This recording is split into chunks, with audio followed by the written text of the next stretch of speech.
to the McDiarmid Park pitch. High time then we crossed over to our match commentator this evening who will talk us through this one. That's Liam McLeod, joined of course by, we've already heard him this evening, Alan Preston and Willie Mill. Thank you, Jane. Aberdeen peel off to the left, Saints to the right, as the first weekend of the SPFL Premiership season draws to a close in the fair city. And pleasant conditions for it as well. There's been a lot of rain around in the country over the last 24 hours, particularly in the west. It was stretching up to Perth and Kinross as well, but it's dry. It's grey skies, but no sign of the rain. And the pitch down there, which has had its troubles in the past. It's pretty good, despite having had a couple of League Cup group matches take place on it. This hasn't been the best spectacle of a fixture in recent times. It's some spectacle right now looking around. St Johnstone officially said it was sold out this evening. There are some empty seats around. It's not often the stadium is full, but it looks pretty full this evening. The Aberdeen fans off to the left and occupying the far left corner of the main stand here as well. Saints fans over there on the far side. And the Ormond stand off to the right as well, and surrounding us in the main here. And Aberdeen unbeaten in their last 3 visits to McDiarmid, and they've only lost once in the last 14 visits here, which is pretty good shooting. And what can be a troublesome venue. It's been a troublesome venue for the home team recently. They haven't won a game here since December, which is astonishing. And then to rely on that fabulous victory at Fir Park on match day 38 to maintain their Premiership status again. This is their 16th successive campaign in the top flight of Scottish football. It's their longest stint, beating the previous best of 13 between 63 and 76. And the Brown family, Jeff Brown being honoured tonight, has had a big say in that since they came up under Derek McInnes in 2009. For Aberdeen, it needs to be a whole lot better than it was last term. Peter Leven's spurt of victories at the end of last term made the statistics look a little bit better as they won half their matches under the interim. As Aberdeen kick off, going left to right, wearing their change colours this evening. It's a Wasp kit this term, black and yellow stripes, which pays homage to the first colours the club had back in their early days. St Johnstone in their traditional blue and white, going right to left, shooting north here as we watch from the back of the main stand. And it's picked up over on that far side by Benjamin Kampioka, who was a goal scorer against Aberdeen last season in the 2-0 win at Pittodrie, as that trickles out to play off a Saints player and out for an Aberdeen throw-in midway inside their own half over on the left-hand side, and Jack McKenzie is over it. Firstly, Alan Preston, how are Saints lining up tonight? It looks like a 4 for me. Nielsen at right back. Nielsen at right back, yeah. That's what it seems to be. Front 2, as we thought, Sidibe and Kampioka. Sidibe will just, both of them are lightning quick, so that'll be cause for concern from Aberdeen. Yeah, and for Aberdeen, it looks like Jamie McGrath starting over on the left, where he has been starting recently with Sockler just in behind Miovski. Willie, Morris on the right. Yeah, just sitting off. It's not a 2 up top for Aberdeen. It's Miovski up top. Sockler, playing in that, was it number 10 position they call it, don't they, these days?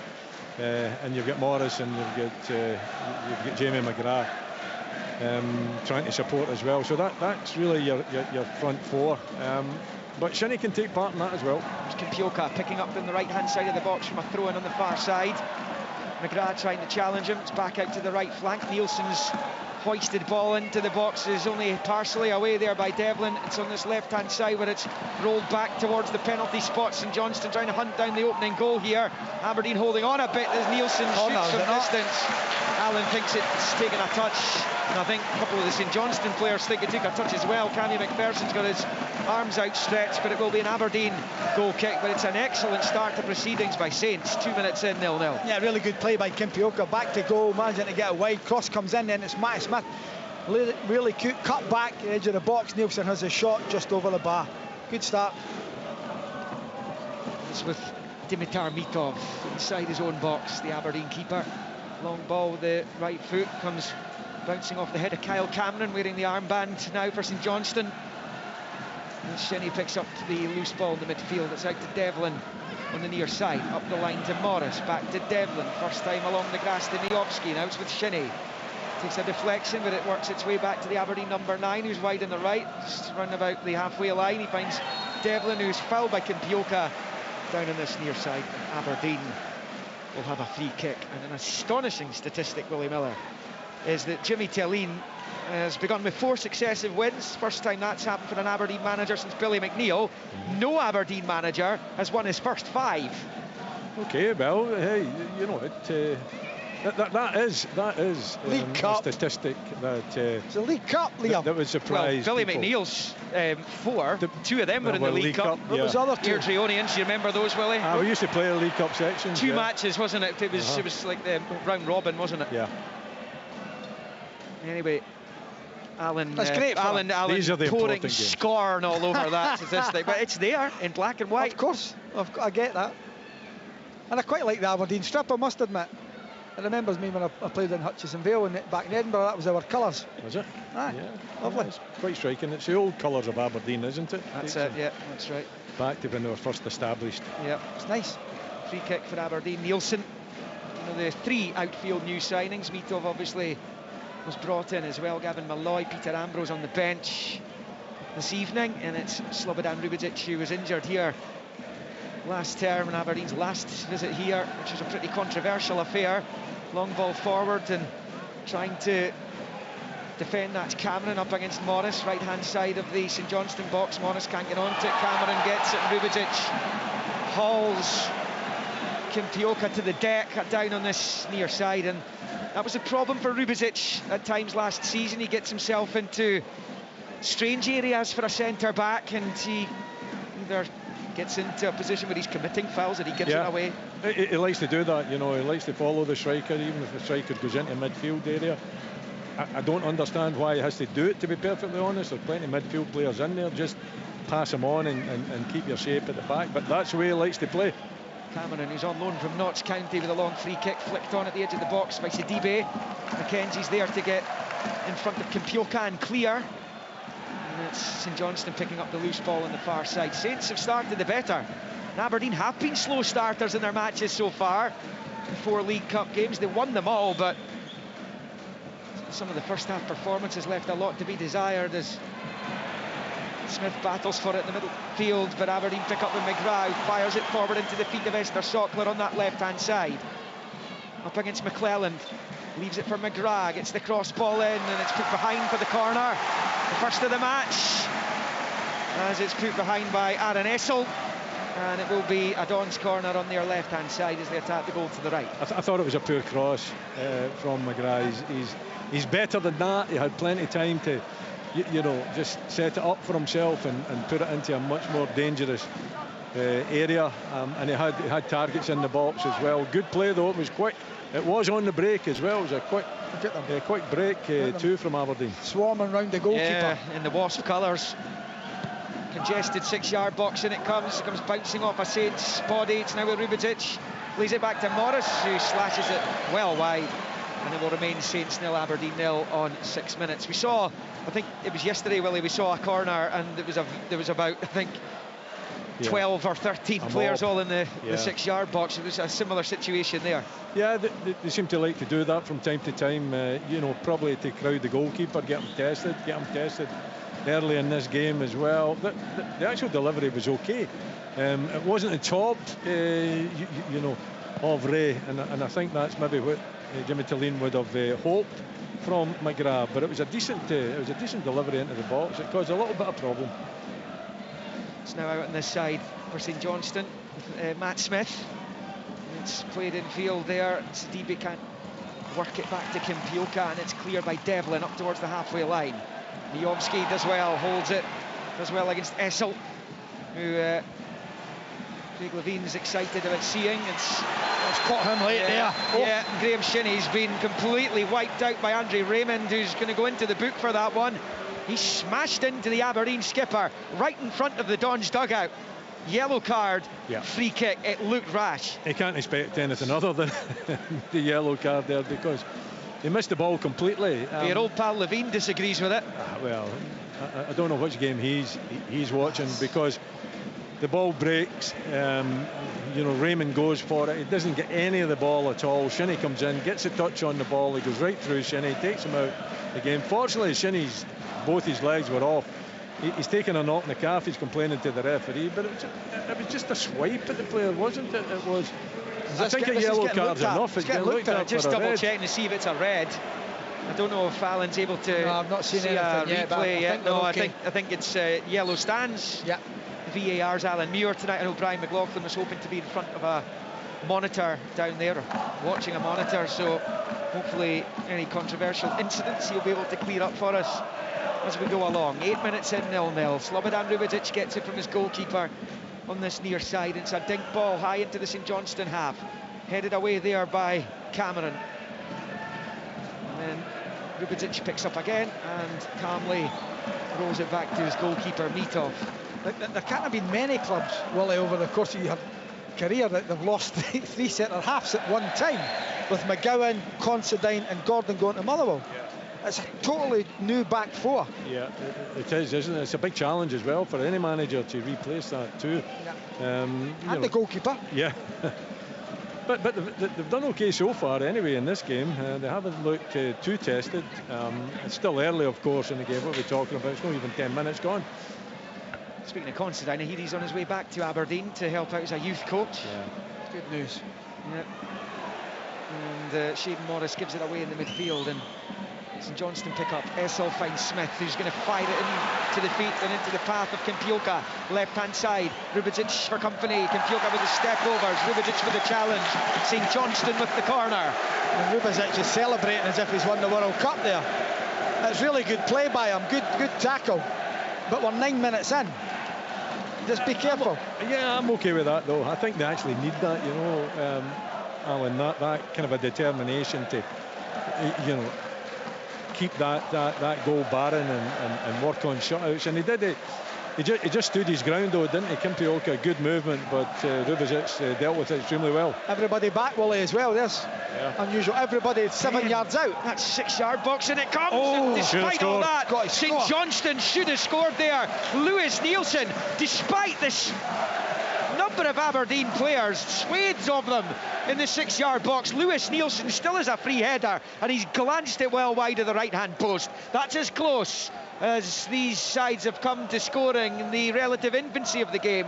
It stays Saints 0, Aberdeen 0 on 10. It's a brilliant ball in, it really is, and I think Nielsen's got to do better. But for Aberdeen, having everyone back the park, you're talking about 8 yards out, every single Aberdeen player, and then Nielsen's got to score with a header. It's a brilliant ball in. If he gets it on target, it's in the back of the net.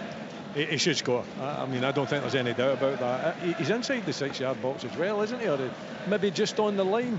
And he's up. He just has to, you know, get it in between the sticks, and that's a goal. He somehow manages to let it slide off his head, past the far post.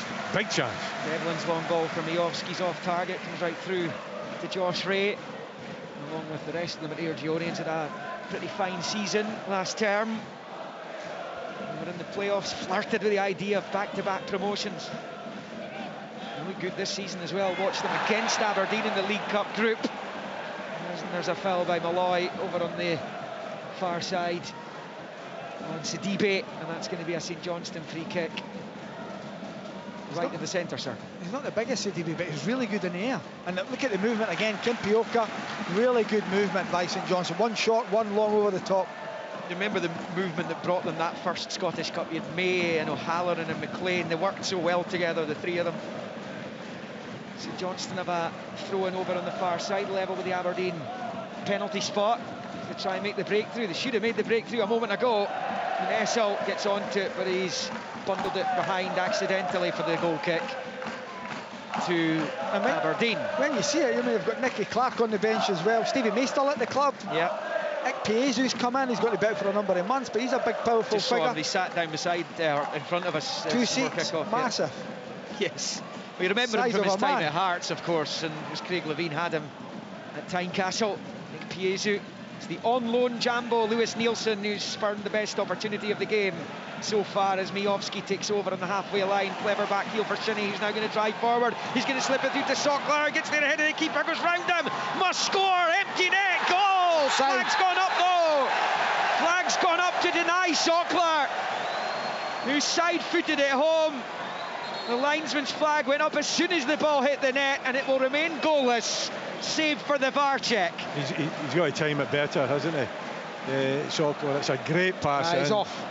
It's a great pass in though from Shinnie, isn't it? It's a good brilliant break. ball in, yeah, but he's right into his path. Yeah, he is just offside. Yeah, just timing, isn't it? It's just timing. It's just holding your run a little bit. He didn't need to go early. Yeah.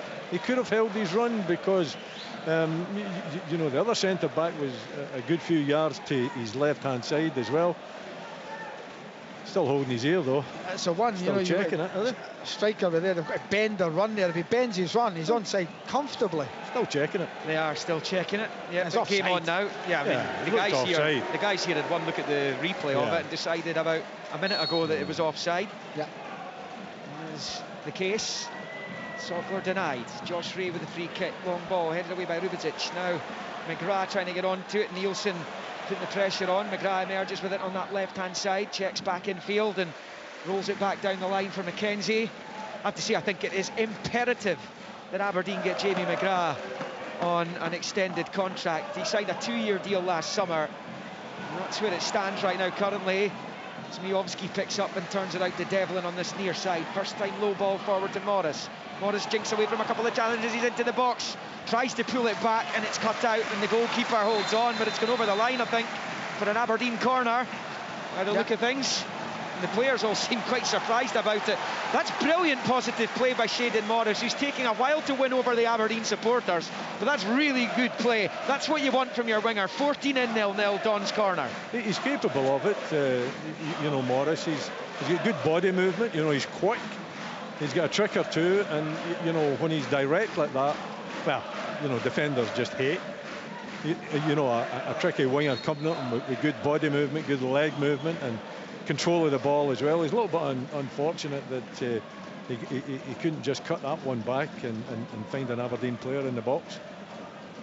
Corner will be taken by McGrath. Outswinger with the right boot. There's again congestion. It's round about the penalty spot this time. Lots of movement. The referee's keeping an eye on. Here goes McGrath. Right-footed corner, swings it in. It's quite deep, and Nielsen gets his head to it, and it's tipped over the bar by Ray. It's the Aberdeen Norwegian midfielder, Sivert Nielsen, who knocked the header towards goal, and Ray took no chances. It might well have been dipping under his bar. Stays nothing each, but Aberdeen have another corner. Yeah, it was a kind of a loopy header, wasn't it, from Nielsen? Goalkeeper, I think, yeah. I think he made a bit of a meal of it by touching it over the bar. McGrath takes the second corner. Rubezic this time wins the header, but it's flicked off and out to that left-hand side. Lewis Nielsen tries to get it away. Picked up for Aberdeen by Miovski over there on that far side. He's challenged well. Sidibe got the touch on it. And then Rubezic goes back into his own half for Devlin, who goes back to Mitov. Long ball from Mitov. McGrath will chase, but that'll come all the way through to Mitov's replacement, Josh Ray, who holds on. He was certainly dropping under the bar and into the net if he doesn't get there, but the guys are pointing out that because it was a loopy header, he could quite easily have potentially got two gloves on it and caught it.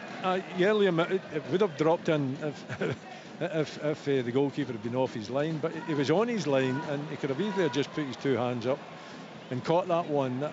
I don't know if he'd maybe taken a little half step forward, but I can't understand why.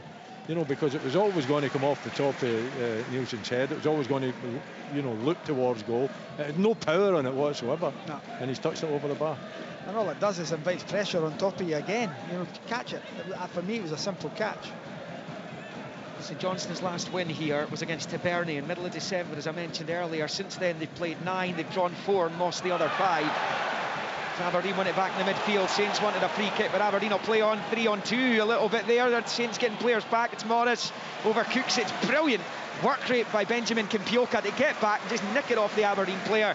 Finds his goalkeeper who launches it forward. Very good play by Kimpioka, running 60-70 yards. But a good run again. And Aberdeen done a really good, very positive.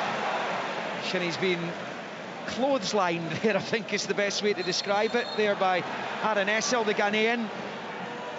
Van signed a multi-season deal at St Johnstone. Sivert Nielsen there trying to take the quick free kick. The referee wasn't ready, and it will be a retake on this near side by Shinnie, who's looked a bit more like himself, I would have to say. I think just having Nielsen in there, Sivert Nielsen in behind him, is allowing him to explore the attacking third more than he was able to last season. He's been given a little bit more of a licence to get forward, and he's managed a couple of goals, Willie. Yeah, definitely. I mean, you know, but Sivert Nielsen's not going to get forward, I can assure you of that.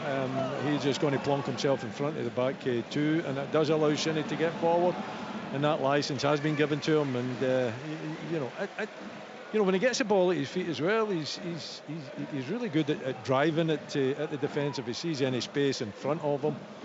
You know, the Sokler pass as well was an example of that, where he picks it up and he drives, and then he's playing with his head up too, to be able to see and actually execute the pass as well. First league game for Jimmy Thelin down there, but Aberdeen playing in the colours of his previous club Elfsborg, who Sivert Nielsen played for under Thelin. That's why he's brought him to Aberdeen. He knows him, he knows what he can do. It's what Aberdeen needed last season when they sold Ilver Ramadani late in the summer window last year, as that long ball's pinged forward towards Miovski. Right hand side of the box, couldn't get it under control initially. He's on it now, he's taking on the defender into the box. Right hand side of it, pulls it back to the edge of the area for Shinnie. Little ball in, and it just evades both Devlin and Sokler. McKenzie will keep it alive over on the far side touchline.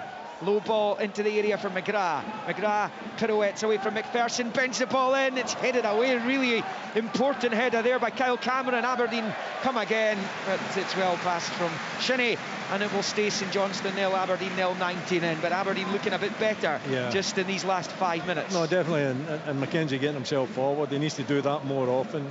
McGrath, maybe a little bit unfortunate that he just overhit it, because you know, Sokler's there. If he picks Sokler out, that's a goal. You know, if he can dink it onto his head, because Sokler's totally free. The Saints defence struggling to cope with the two strikers on that occasion. He just wasn't accurate enough. Well, would you kept Hoylett?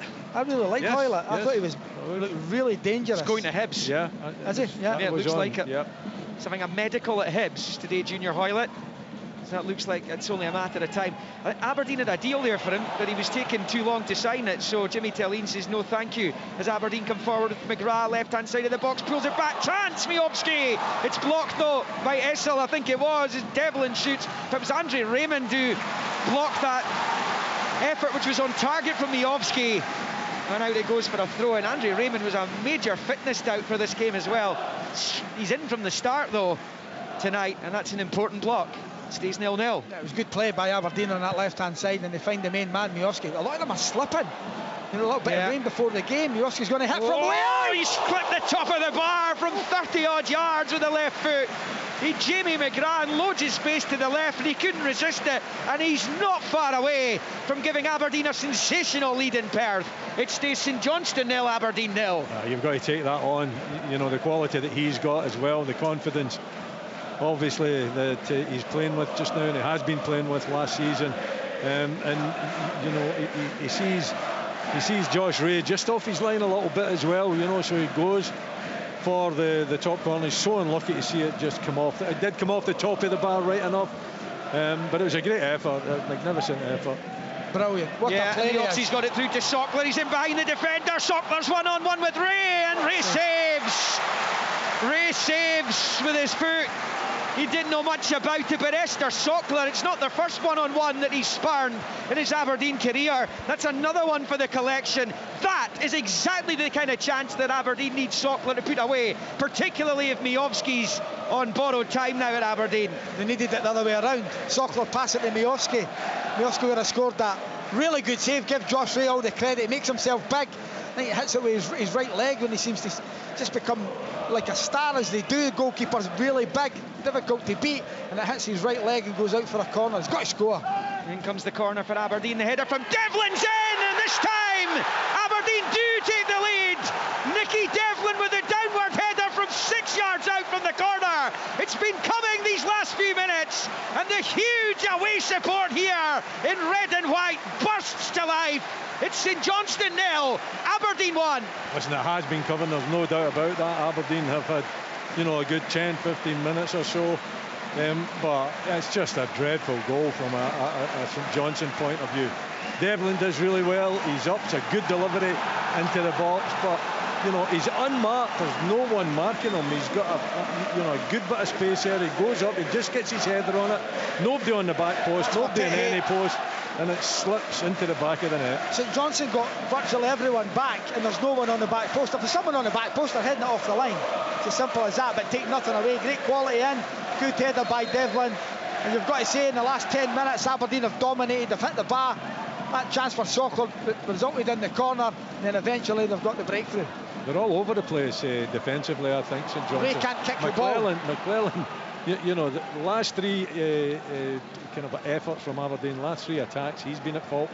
Here they come again, Aberdeen. McGrath looking for a quick fire second, out wide right. Devlin, his cross is cut out, and it's headed away by Essel, and out for an Aberdeen throw-in on this near side. This has been Aberdeen's best first half performance. This is their 5th game of the season, and it's only been a 10-minute performance, which perhaps tells you how poor they've really been in the first half of games. They were probably at Palmerston against Queen of the South was probably the pick of the League Cup first half performances, but thereafter it was pretty pedestrian. But this has been much better after they got settled in. St Johnstone had the first 10 minutes. Since then, it's been about Aberdeen. That's almost a bad touch there by Gavin Malloy. He gets away with it with Kimpioka lurking, and it's fired away by Mitov. Underneath it is Raymond. His header goes straight to McGrath, who volleys it forward, but that will come right through to Josh Ray. Ray, who made the save from the previous header from Sivert Nielsen. Then there was the bar from Miovski, the one-on-one from Sokler, then the Devlin goal. It's been coming. Yeah, it's certainly been coming, and St Johnstone's problem is they're not prolific goal scorers. You know, we've seen it over the last number of seasons. They don't score a lot of goals. They need to get at least one tonight and get a point, because it's all Aberdeen just now. And I know what you're saying, this is the best Aberdeen have played so far, Liam, but they've got their main man back. They've got a focal point to hit up front. He links up the game, as we've seen with Sokler already when he runs off him. What a difference Miovski brings to this Aberdeen side. He's a top-class player. And Alan touching on St Johnstone's goal-scoring prowess, just 29 goals in their 38 league games last term. Not good enough. You're going to find yourself in trouble if you're only scoring that number of goals. Although I seem to remember Derek McInnes's team, I think, scored 24 or 25 one season. They were higher up the table than that. Very efficient, of course. A lot of St Johnstone's sides over the years have been built on clean sheets more than anything, and winning the game 1-0. Yeah, and here's Miovski chasing a long ball down this near side. Kyle Cameron's there first on, deals with it pretty well. The skipper left football forward into the Aberdeen half. First time from Smith, now with Kimpioka. Dances away from Shinnie and from Morris and from Sivert Nielsen, but not so much from Rubezic, who does well. Shinnie then runs the ball into McPherson, who finds Smith on this near side. Smith gets it into the legs of Sivert Nielsen, tucking it forward for Sidibe, and then the challenge is another pretty poor one, I think, on Gavin Malloy inside the Aberdeen penalty area, and Kevin Clancy's going over to speak to the offender. And Sidibe was the St Johnstone striker. He went in on the Aberdeen defender. It's just a little word from the referee, and it will be an Aberdeen free kick inside their own box. It's a bit more promising from a Sainties point of view, that 1-0 Aberdeen on 26. Was it just a word, was it? Yeah, it was just a word. Well, it was lovely play by Matty Smith. It's a no-look pass to Sidibe, but he catches up an Aberdeen player late. He does. It's with Nicky Devlin for Aberdeen, the goal scorer. Long ball forward, looking for Miovski. Is headed away there by Sam McClelland. It's in the midfield with McPherson, McGrath for company, and it's turned out to Dre Wright on that right-hand side, and I think that's probably the first time I've actually mentioned Dre Wright's name in the game. 26.5 minutes in, they've just not been able to get him involved on the far side as yet. So McClelland finds him again. Right over there on the St Johnstone right, rolls it side football down the line, looking for Kimpioka. Malloy's there, and he turns it out of play for a throw-in over on the far side. Damien Duff is very upset to lose Gavin Malloy from the Shelburne team in the summer as Aberdeen win it back in the midfield. Sivert Nielsen does well. Sokler finds Miovski, looks for some support, gets it from Sokler, who's bursting through. Good slide challenge by Nielsen to win it back for St Johnstone, and it's picked up by Andre Raymond on this near side. Into the midfield for Smith. 3 Aberdeen players around them, and Sivert Nielsen's come out with the ball again. Down goes McGrath, no fouls from the referee. St Johnstone win it back through Smith. Good old-fashioned tackles in the midfield there from both teams. St Johnstone was another one come forward, and Jack McKenzie slides in. He's been terrific. Jack McKenzie in the last year to 18 months. I tell you, the game's played at some pace, really good. Matty Smith in the middle of the park, flying into a tackle, sets Dre right off. Again, McKenzie right into a tackle, lovely time tackle there. 1-0 to Aberdeen here on Sportsound this Monday evening. BBC Radio Scotland, XI, on medium wave, on digital and online. And it's a chance for Andy Raymond to cross a really good ball. Flicked half away by Aberdeen, and then a lovely cultured header from McGrath finds Shinnie. He rifles it forward towards Miovski on this near side. We're going to see a lot of counter-attacking from Aberdeen this season. Here's Miovski, he's gone down, challenged by Raymond, shake of the head from Kevin Clancy. St Johnstone will play on. And Andrew Raymond has to be careful, he's on a yellow card. The Saints pick up on that right-hand side with McPherson. Low ball forward to Kimpioka. It's a heavy touch to allow the impressive Jamie McGrath back onto it. Now with Sivert Nielsen in the centre circle. Back to Shinnie, and he rolls it out to Devlin on this near side. The new Aberdeen manager Jimmy Thelin down there clutching onto the water bottle, pacing and prowling his technical area. That long ball finds McGrath wide on the left, up against Lewis Nielsen. McGrath rolls it back to McKenzie, back to Jamie McGrath on that left-hand side, level with the edge of the D of the Saints box. Lewis Nielsen loses out to McGrath. McGrath still has it, gets away from McPherson, and he shoots and drags it well wide. Low effort, and it will stay Saints 0, Dons 1 on 29 minutes, just about in Perth. And it's Aberdeen that are dominating, because they're dominating the middle of the park. You know, they're getting Nielsen and Shinnie in the middle, are dictating play. McGrath wide on the left, doing really, really well. Morris on the right, and you've got Sokler and Miovski just off on that middle to front for Aberdeen. Very potent, really good. Yeah, you know, and it's not a case, I don't think it's a case of, you know, Aberdeen defending and, you know, hitting in the break or on the transition, whichever way you want to, you know, call it these days. I think it's just, you know, a good game of football, isn't it? Whenever they get the opportunity to win the ball, then they're forward quickly. Now, Nielsen doesn't take part in that. I mean, Nielsen's hardly touched the ball either. Shinnie is the auxiliary in the centre, but these two are dominating in that area. You know, St Johnstone cannot get a foothold in the midfield area at all. Do you not feel Aberdeen were missing that exact kind of player in Sivert Nielsen last term, Willie? When Ramadani left, did you not think they needed no, a spoiler? I like Ramadani, but I'm still unsure about Nielsen. I think Ramadani had more to offer, but certainly, you know, the manager's put his trust in Nielsen. He's came in, he's that sitting midfield player. He certainly has an influence in the game, and you know, having Shinnie beside him, allowing Shinnie to get forward as well, I think that's a really important tactic. Well, you're right about Ramadani. He was voted the second best midfielder in Serie A last season. The best midfielder? Ferguson. Correct. Another former Aberdeen midfielder. Sivert Nielsen picks up and rolls it back to Malloy, who will then turn it to his left for Shinnie. Shinnie taking up towards the halfway line, rolls it out wide left for McGrath. McGrath has got McKenzie well up the park. Jack McKenzie's found him. Level with the Saints penalty spot. Low ball into the box for McGrath. Back to Sivert Nielsen. So look up at the box. Decides to square it to Devlin. Threads it to Miovski. Inside the area onto the right foot. And he forces the save from Josh Ray for the effort. He is in the mood tonight, Bojan Miovski. It is 1-0 to Aberdeen. 31 minutes played. And if anyone thought his head was going to be somewhere else, no. This guy's putting his teammate Duke to shame. Well, you know, for me, there was no doubt that he goes on the field of play as a professional. He's going to give the team everything. That's the way it should be, even though there's all this speculation of a big money move. You know, he's the type of professional that you would take at any club, and he just manages to create that little bit of space, a little bit of room with his body movement and the strike at goal. Ray's in good position, though. Good save. McGrath takes the corner. Shinnie coming in late, and I thought that might be a foul against Graham Shinnie there. He gets away with it as he slides in to win it back off Andre Raymond on that far side. And he goes out for a throw, and he gets a little high five from Sivert Nielsen. And St Johnstone will have a throw in deep inside their own half over on that far side. 32 minutes played. Alan Preston. Looking at St Johnstone again last year, you know, with Andrew at 36, 37, McGowan in his late 30s, and Gordon, you know, wasn't blessed with pace. I expected them to get some pacey centre halves in. Doesn't seem to be the case.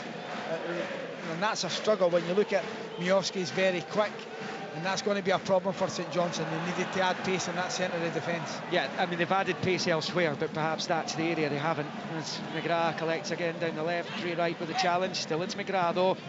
Back up the line for McKenzie.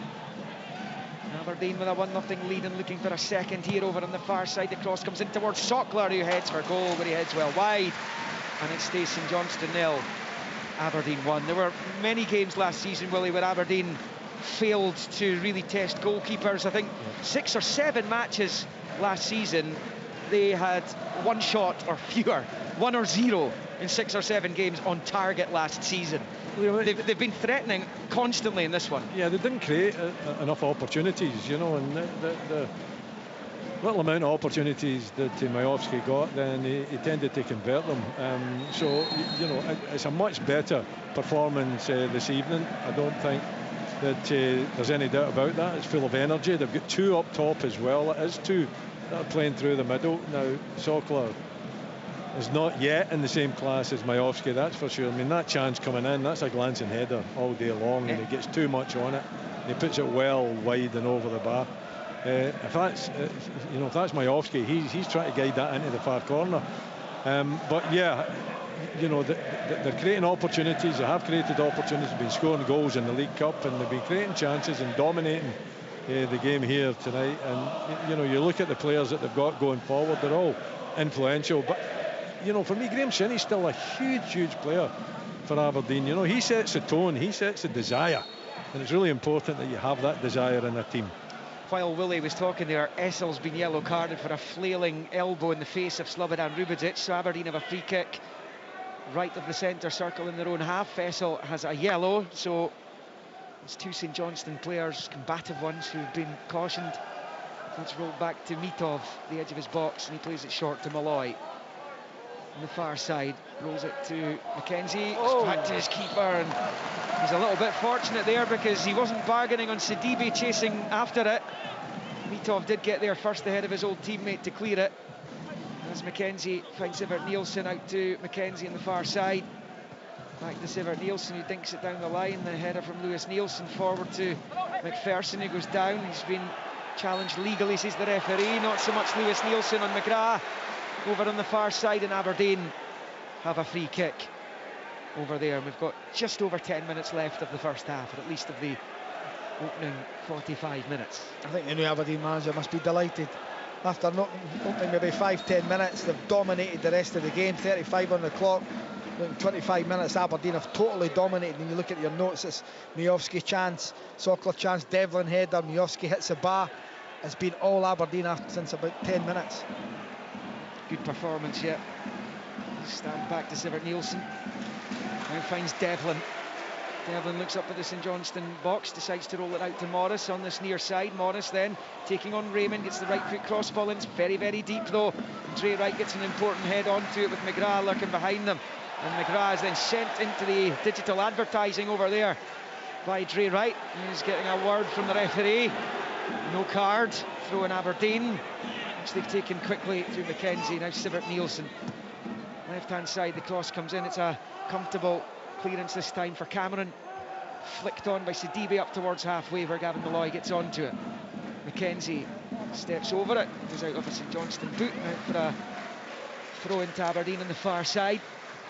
I mentioned it earlier, Peter Leven really did embellish the Aberdeen campaign last year. It won 12 league games, 6 of them came under Leven during his longer interim stint at the end of last term. Unbeaten in the last 9 league games since Dundee beat them at Dens on the 13th of March. And their only defeat in the last 14 all told was the Scottish Cup semi-final shootout loss to Celtic, which of course will go down in the ledger for many as a draw, be it the loss of the shootout. As Shinnie puts a toe onto it, goes out to play for the St Johnstone throw-in. And Saints up the pitch here. It's about level with the Aberdeen 18 main stand side, the Jeff Brown stand side as it is now. Done me up, well remembered. Start getting used to that. And a throw-in, which is going to be left by Andrew Raymond for Essel. And he's just drying the ball down. And he's stolen a couple of yards, which I think a few of the Aberdeen supporters are pointing out to the Saints number 15, who's going to wind this long throw up into the box. A couple of the big defenders up for this. McClellan's gone in there. It's Essel with it, and then headed away. But I think Shinnie it was. Cammy McPherson with a cushion header back out to Essel on this near side. Back to McPherson. Essel's low ball comes off Shinnie and behind for a Saints corner. Now it's just seen Johnstone supporters to turn to try and get some excitement going here. 37.5 played. Saints trailing Aberdeen by a goal to nothing. And this has been their best opportunity early on in the game. The McPherson corner, the Nielsen header, he should have scored. St Johnstone will be hoping for better here as they all go into that. And Aberdeen again, every single player within, what, 8-9 yards of their own goal. Sometimes too many cooks spoil the broth. Well, none of them got anywhere near the corner the last time it came from here, and it's in from McPherson again. Mitov gets fingertips to it and it goes out for a corner on the other side. The Aberdeen keeper getting some high fives from his defenders. Not too sure I'd have been given a high five for that one. I thought he should have done better, get more on it. Perhaps, don't think he was under that much pressure. I actually think that he misjudged his run there and he found himself under the ball. Ball's rolled back to McPherson. He's in acres of space at the edge of the box. He shoots, it's kind of scuffed. It comes back to him off Rubizic. Over on the right, St Johnstone, and it's Trey Wright's cross, comfortably held onto by Mitov at his near post. And he's looking to get Aberdeen away quickly on the counter here again. Shinnie coming forward, Morris ahead of him. Miovski's trying to stay onside to his left. Has he found him? Away goes Miovski, a really good slide challenge by Matty Smith. And he puts it out for a throw into Aberdeen on the far side. It could have been so much worse though. But really good play by Mitov. He gets the ball, collects it, quickly bowls it out to Shinnie, finds Miovski, but give Matty Smith all the credit. Really good tackle, but brilliant counter-attack at pace by Aberdeen. But I just think that St Johnstone should be better organised at set pieces like that. You know, they should have more men back the park. They should be more alert to that quick throw out from Mitov. You know, they've got themselves, you know, it's a midfield player that's got to run all the way back as well and make the challenge. What about the one yesterday in the Dundee Derby? to talk about that. Me and Willie were both there, yeah. Couldn't believe it. Trapanovsky one-on-one. But you know, fair play to Lyle Cameron, who somehow managed to get back onto the line and clear it. And that would have been the 3 points for United, you would imagine. It came and went, and that penalty from Luke McCowan saving a point for Tony Docherty's men. Here comes St Johnstone. They're going to try and get level before the break, but Andre Raymond loses out to Morris. Just checks his run, waits for support. On the overlap, he finds Devlin. Devlin driving forward, the early ball in from Nicky Devlin. It's too high for Sockler. Lewis Nielsen heads away. Now McPherson, his clearance, and long ball is sliced, and Malloy gets in. It's a good slight challenge on Sidibe, and he gets an Aberdeen attack going again. McKenzie out to McGrath on the left. McGrath returns it to McKenzie, left-hand side of the box. Slowly battles for it. McPherson though comes out on top, and he's able to sweep it clear with the right foot over on that far side down by the corner flag.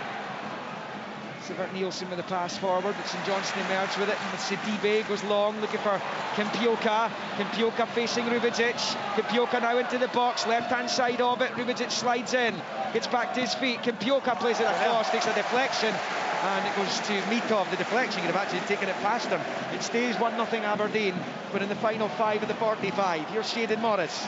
Morris driving forward. Tackle. Yeah, and again. Essel with a challenge, and McPherson goes in on McGrath.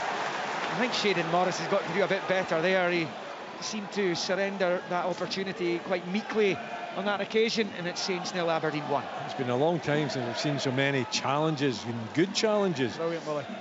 As well, you know, good strong play, and the referee playing his part as well, allowing the play to continue. Raymond rolling it infield to right, plays it forward there, looking for Sidibe. Rubizic with the challenge, the break of the ball goes to Kimpioka though in the box, and Malloy is to shut the door in his face by smashing it out main stand side for a Saints throw-in. It's been a better spell just the last 5 minutes or so for the home team. Yeah, they've got themselves back into it a little bit. You know, Aberdeen have been a joy to watch, Liam, in this opening 40 minutes. I think they've been excellent. Power and pace all over the place. As we touched on before, the manager likes them to break at pace, sit back, get the ball and then break as quick as they can. We've certainly seen signs of that, but you're right, St Johnstone, the last 4 or 5 minutes just crept back into it. Long throw in from SL coming up again, so at level with the Aberdeen penalty spot when all is said and done. Here he goes, long throw, bowls it in towards the left angle of the 6-yard box. Saints player McClellan wins the header, flicks it towards goal, headed away, back into the box by McPherson. It's a little bouncing ball inside the area, which Nicky Devlin rifles clear unceremoniously all the way through to Josh Ray. And it stays St Johnstone 0, Aberdeen 1 with 42 on the clock. It's been a good game again. You know, the Dundee derby yesterday, excellent game. This one, you know, high tempo, you know, forgetting about the nonsense of the goalkeeper giving it to the two centre backs in the box, you know, just getting the ball. And I'm not saying it's just transferring the ball from back to front with no thought. You know, it's about being you know, on the front foot. It's about thinking that your first pass should be forward, your first run maybe taking on an opposing defender, and that's what both teams have done. Aberdeen definitely have had the best of it, but St Johnstone's still in the game. There's a cross ball into the Aberdeen box. It's a good one. They've got a corner as well. Sidibe and Kimpioka tactics come off. I think Malloy last, and that's going to be a Saints corner. It's been a good spell for them, and they find an equaliser before half-time. Yeah, really good ball in by Raymond there. He just quickly gets the ball out of his foot, whips it in with that left foot, power and pace on it. Sidibe's up, deflection away, corner for St Johnstone. You said, Liam, just over 2 minutes to go in this first. Be a great time for them to score if they could. Corner from the right-hand side, outswinger with the right foot, deep towards the 6-yard area. It's headed back across the face of goal by Saints. Player was Sidibe, claims corner. The referee agrees. St John's to keep the pressure on.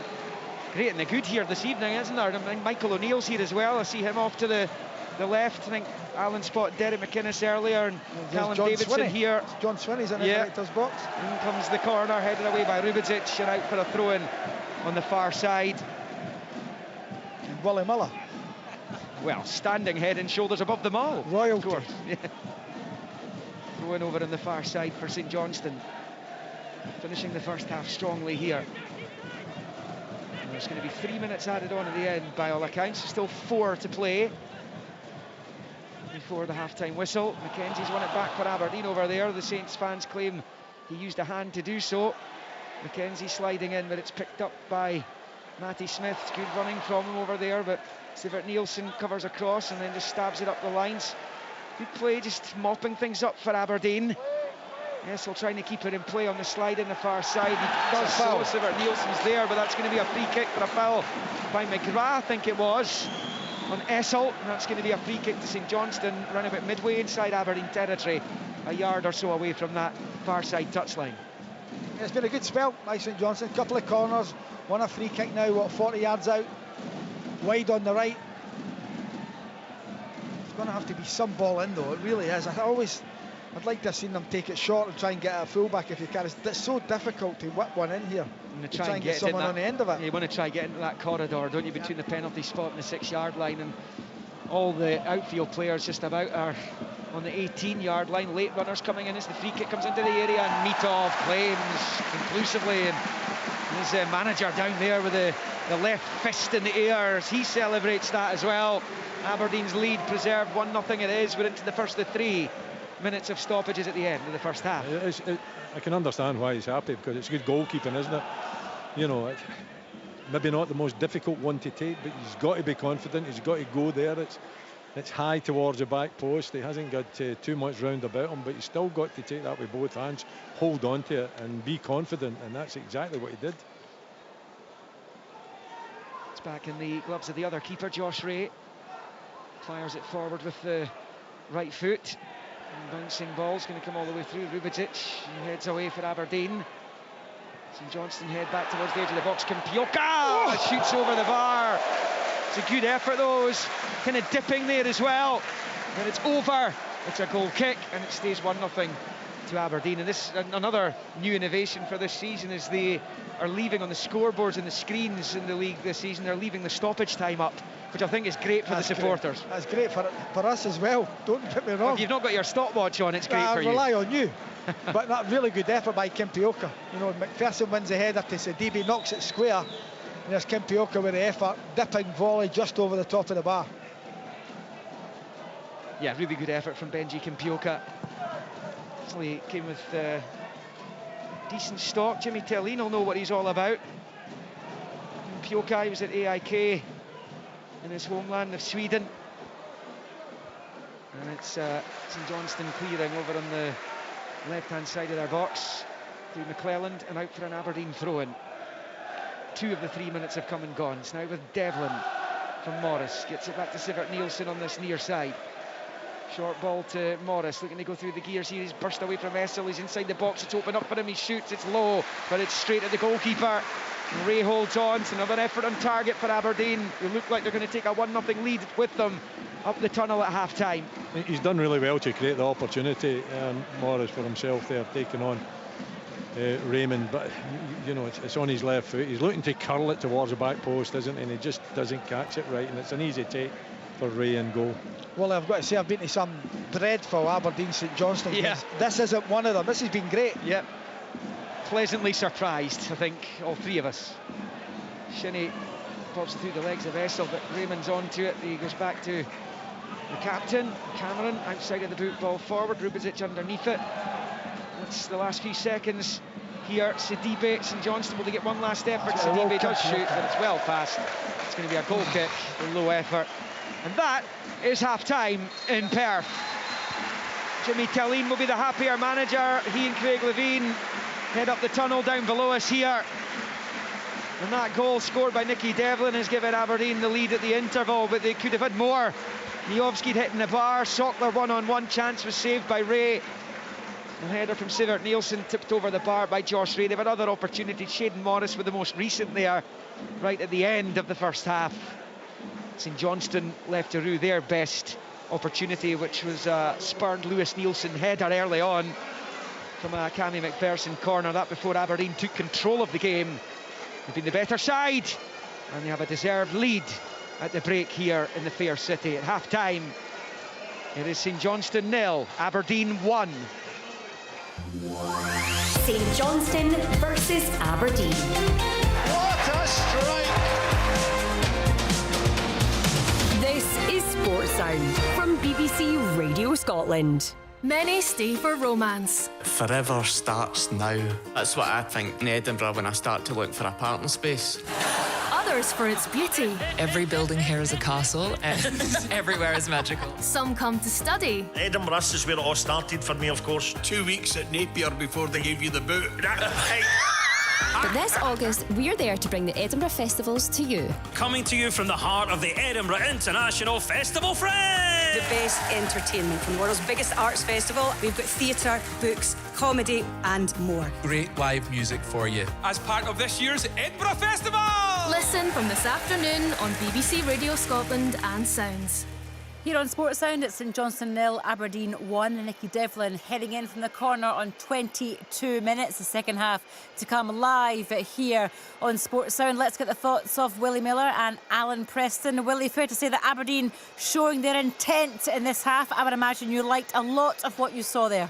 Yeah, they've been good, you know, after that first 10 minutes or so where St Johnstone kind of pinned them back a little bit and, you know, made it difficult for them, but they definitely grew into the game very early and dominated probably up until the last 10 minutes of the first half as well, where St Johnstone came back into it. But they've created opportunities. They look really sharp. They look, you know, really positive in terms of wanting to get the ball forward early. Mitov gets the ball. He wants to use it quick. He wants to, you know, throw it out. He wants to allow, you know, the midfield players and, you know, they're very confident to run forward. Shinnie in particular, you know, pretty good, but McGrath and Morris too, you know, whenever they get the opportunity, they will take on players. They will advance into space. They will then try to, you know, set up one of the two strikers.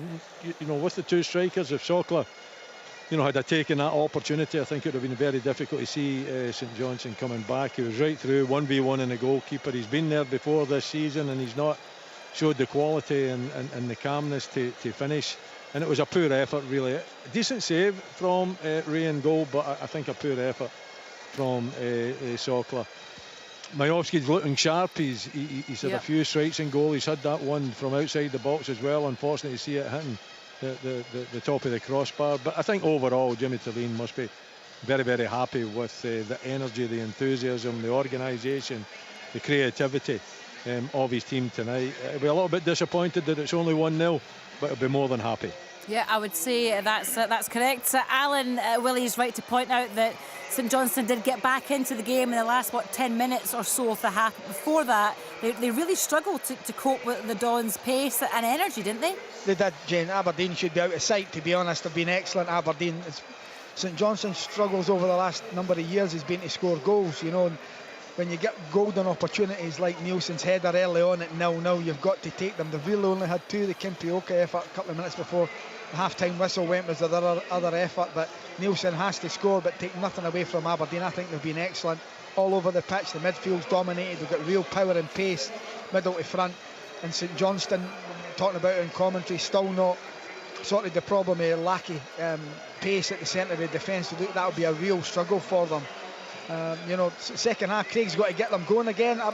I think they would maybe be better going to a back three with Nielsen going in one and Trey Wright going as a right wing back, because he's hardly been in the game. And same on the other side, the left back's hardly been in it. They can't get further up the park. That would help them get further up the park if they can. And you would think that Sokla and Miofsky, the St Johnstone back three, can take care of them comfortably. They could have McPherson sitting a little bit deeper as well for a bit of protection. So I think Craig has to think about possibly changing to a back three to get his wing backs further up the park. But take nothing away from Aberdeen, they've been terrific, and it's great to see, because I listened to Willie's Payne last year. They were struggling, but not this year so far. So far, so good for the Dons. Yeah, you might be listening to his jubilance this season. Who knows? Let's talk about the Aberdeen goal, Willie, from your point of view. It was a good header from Nicky Devlin, but from a defensive point of view, could St Johnstone have handled it better? Oh yeah, it's poor. It's poor from a defensive point of view. I don't think there's any doubt about that. Listen, from set pieces and corners, it's about the delivery. It's about putting it into a dangerous area. And McGrath, did that. He put it into a dangerous area. But Devlin's on his own. He's not marked. There's plenty of bodies back there, and we spoke about it. I think at either end, sometimes there's just too many bodies there, and players don't take responsibility. But you would think that they would have, roles within set pieces to pick up certain players. And Nicky Devlin's a danger in the box, and he's got to be picked up. He wasn't picked up. Listen, he finished it really well. It's a glancing header, nobody on the post, so nobody to clear it off the line, and it flies into the back of the net. But it's about the delivery. It's about maybe the movement of Devlin, but it's also about the lack of marking from the home side as well. They gave Aberdeen the opportunity. They shouldn't have had that opportunity. Somebody should have been on Devlin, making it difficult for him, and they simply didn't do that. Well, listen, more to come from Perth, the second half to come live here on Sports Sound. Let's quickly turn our attention to Dynamo Kiev against Rangers tomorrow night. They meet in the first leg of their Champions League, a third qualifying tie tomorrow in Poland. The Rangers manager Philippe Clement has been speaking to the media about his team's readiness to meet the challenge of the Ukrainian side. I believe we have all the quality to do that. It's about finding the right balance. It's about taking the moments.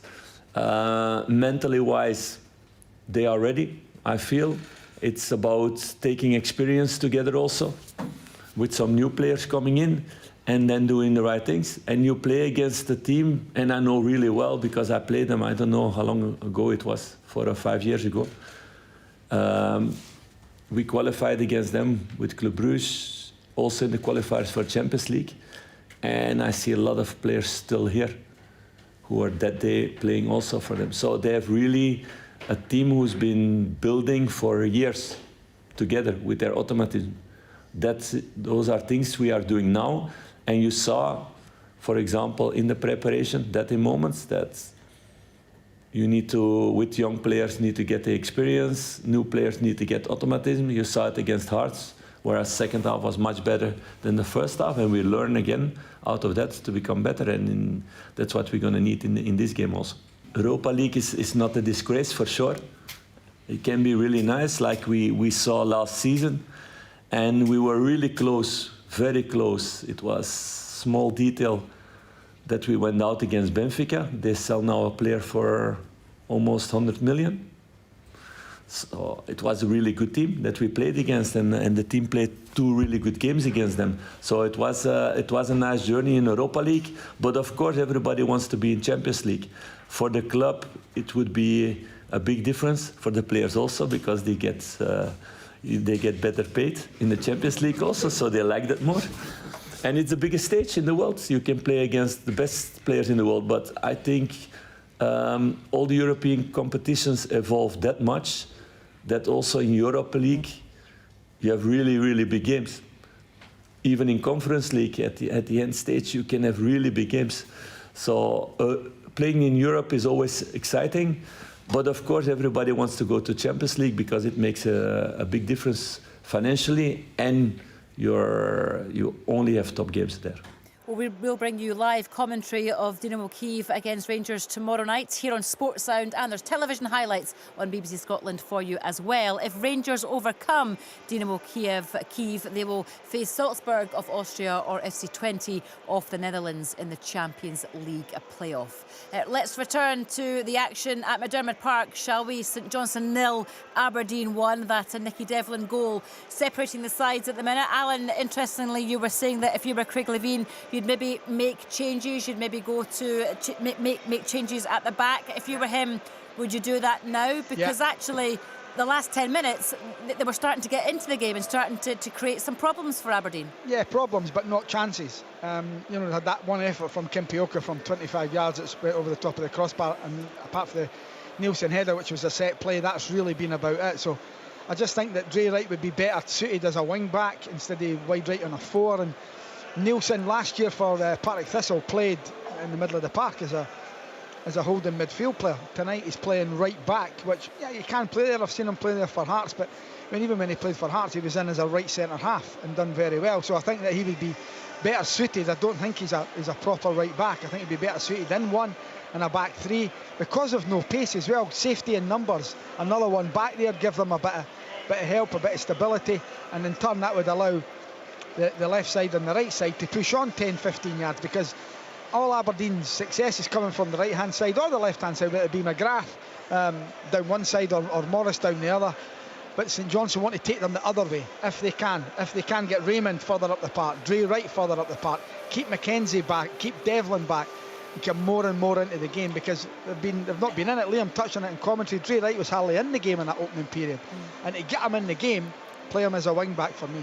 From an Aberdeen point of view, Willie, I guess no changes required, just more of the same? Well, you would think so. It's went very well for them in the first 45.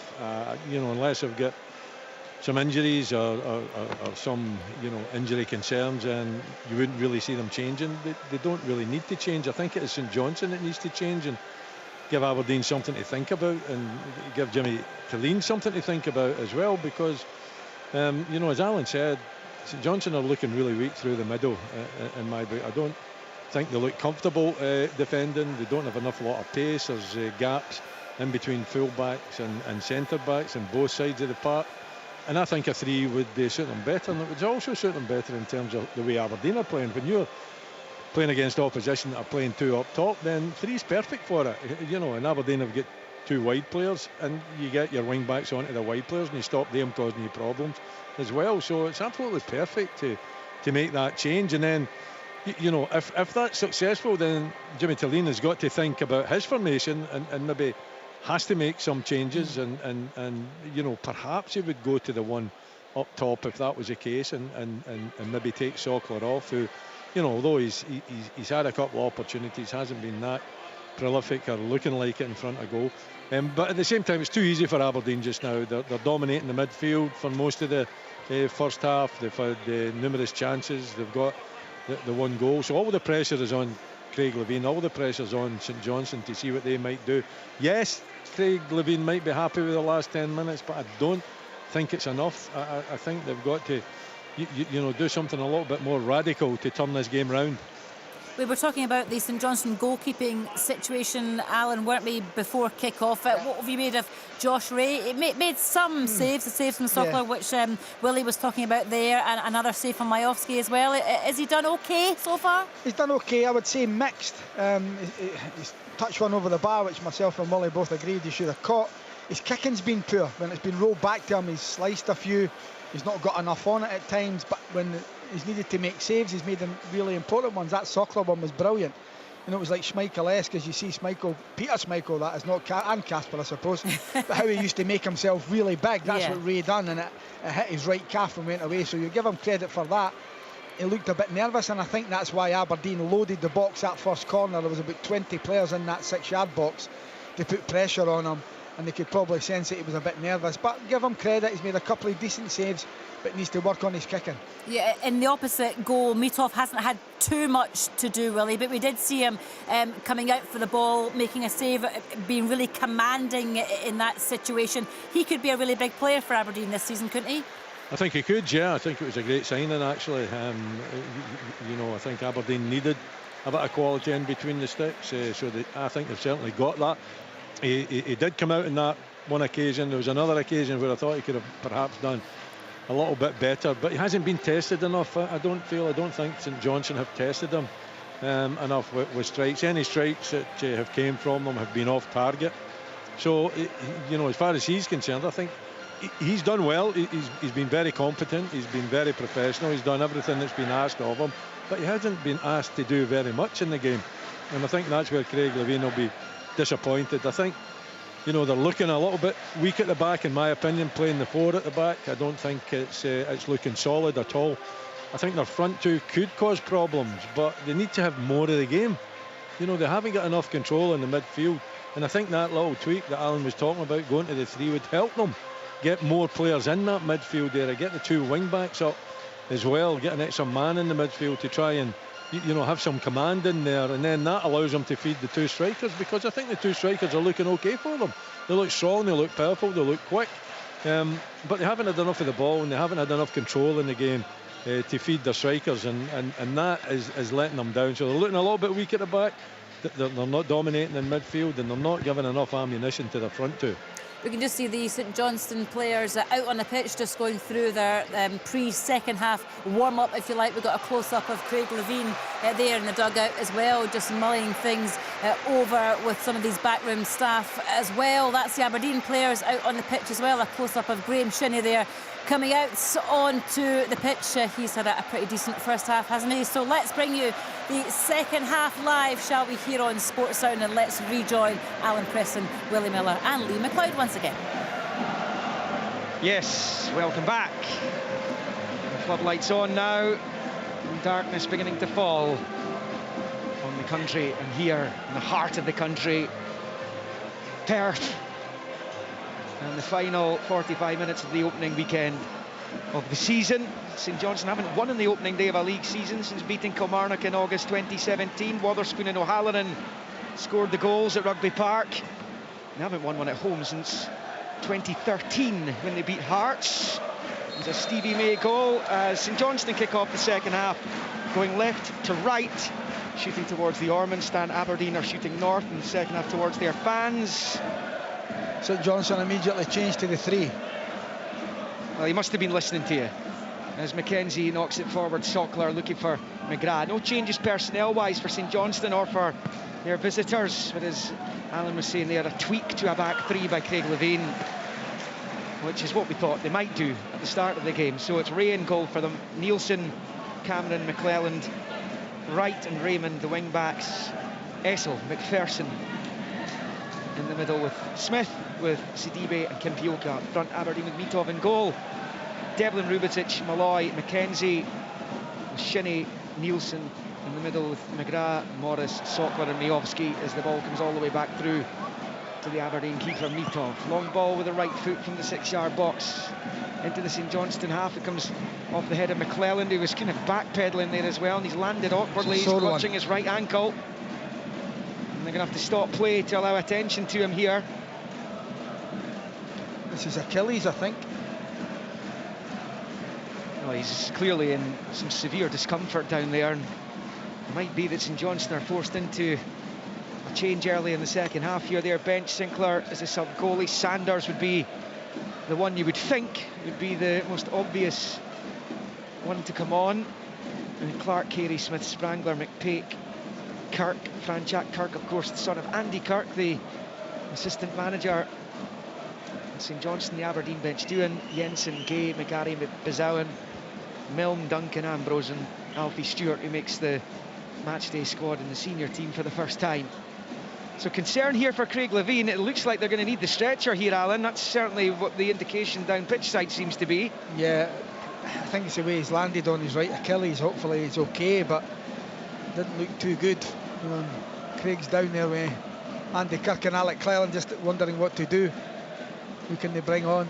Going to have to make the change. That's not the sort of thing you can run off, is it? No, not at all. Not at all.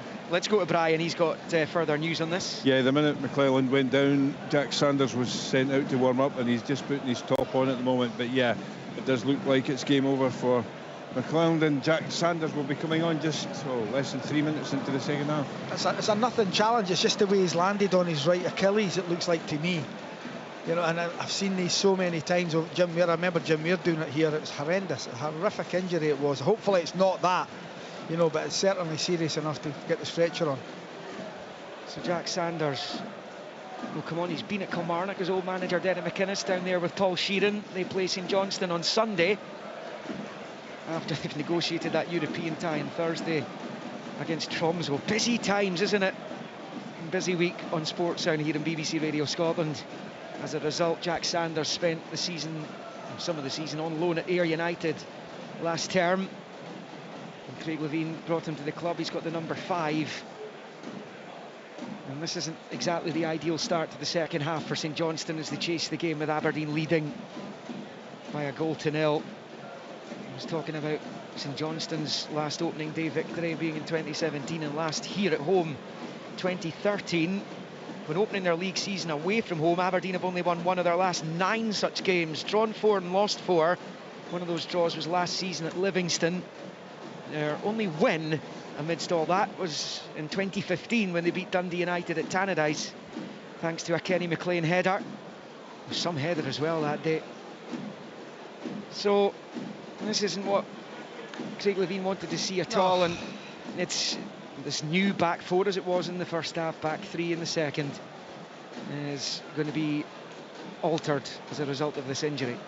It disrupts it again, doesn't it? You know, he's just made that change. He's hoping that the back 3 is going to settle in, and then you get, you know, the injury from really nothing, isn't it? Yeah. I mean, it's just a long high ball, and it's just the way he's landed. So unfortunate, bad luck for the player and the manager, and he's got to rejig it again. And you know, they're taking quite some time, although I was wondering what they were doing with the stretcher. It's an about turn with the stretcher, just went round and round, aye. Too sure, I thought they were going away without. My dog does that at times. My dog gets up and does a full circle and goes back to the start. That's what they've just done with the stretcher. They did, yeah.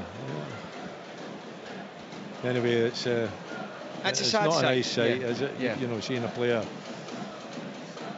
you know, who's obviously struggling, and they're taking their time to. Right Achilles, it's just horrific for the young man, really is. And they've got to take their time. They've got to take their time, make sure that they don't move him before. I mean, they used to bring someone on either side of you and let your leg dangle as they take you off. Famously, Ian Duran. Yeah. So, just take your time, make sure the player is seen to, make sure he gets the right attention, you know, and then we've got plenty of time, that's for sure. He had a little loan spell at Dundee United last season, didn't he, Sam McClelland? He's still down there. They're trying to get him. Well, they've got him on the stretcher now. The Northern Irishman, he's from Limavady, which is between Derry and Coleraine in Northern Ireland. Michael O'Neill, to see him. Yeah, he's a former under-21 international with Northern Ireland, and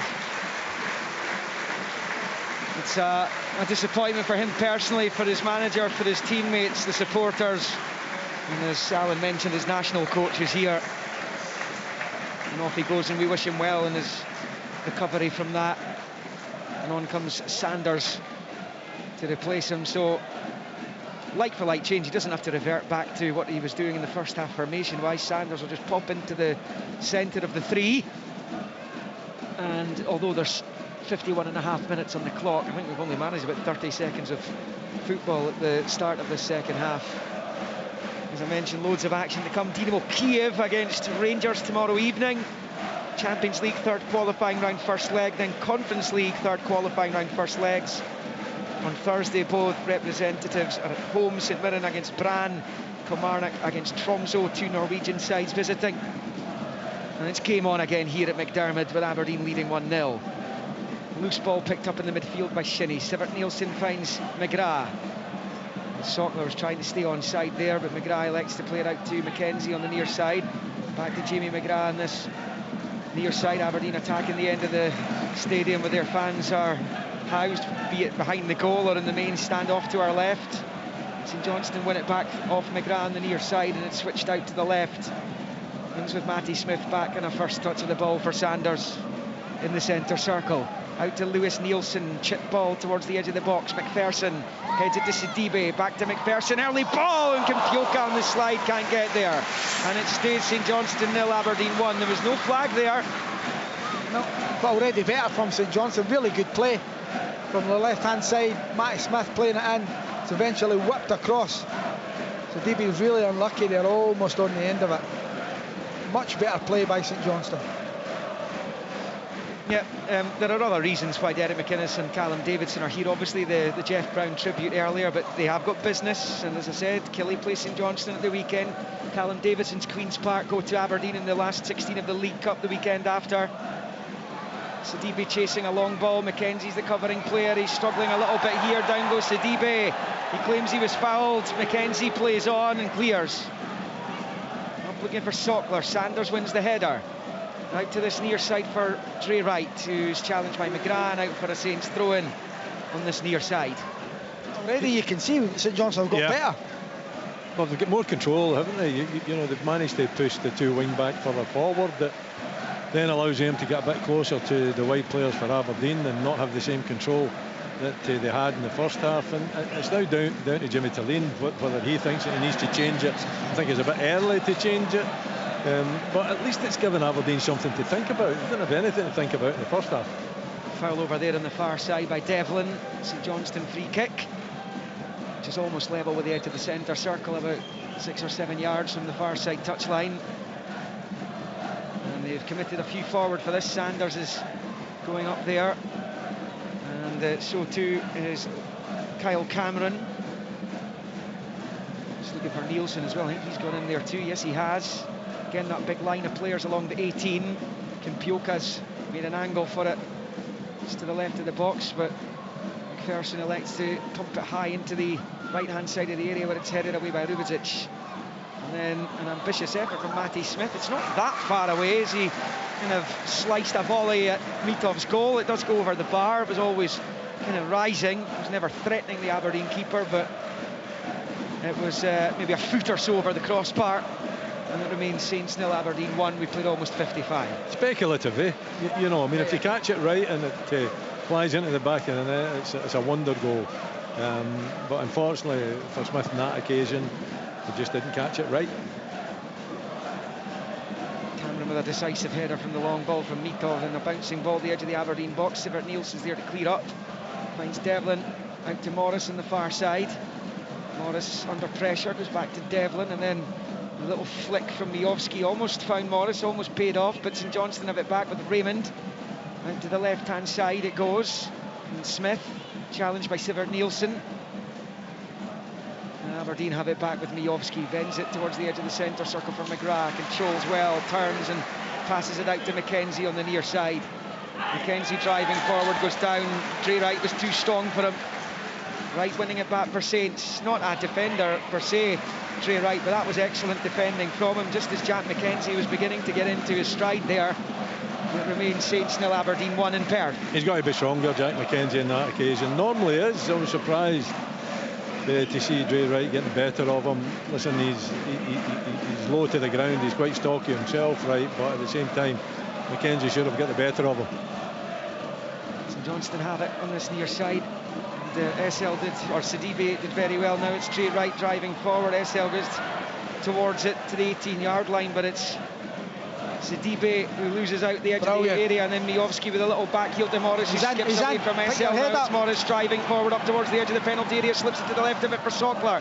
Has to check his run and turn it back towards Shinnie. Shinnie then with a little ball to the right of the area for Morris, not sure it's what he intended. It still was shaded Morris.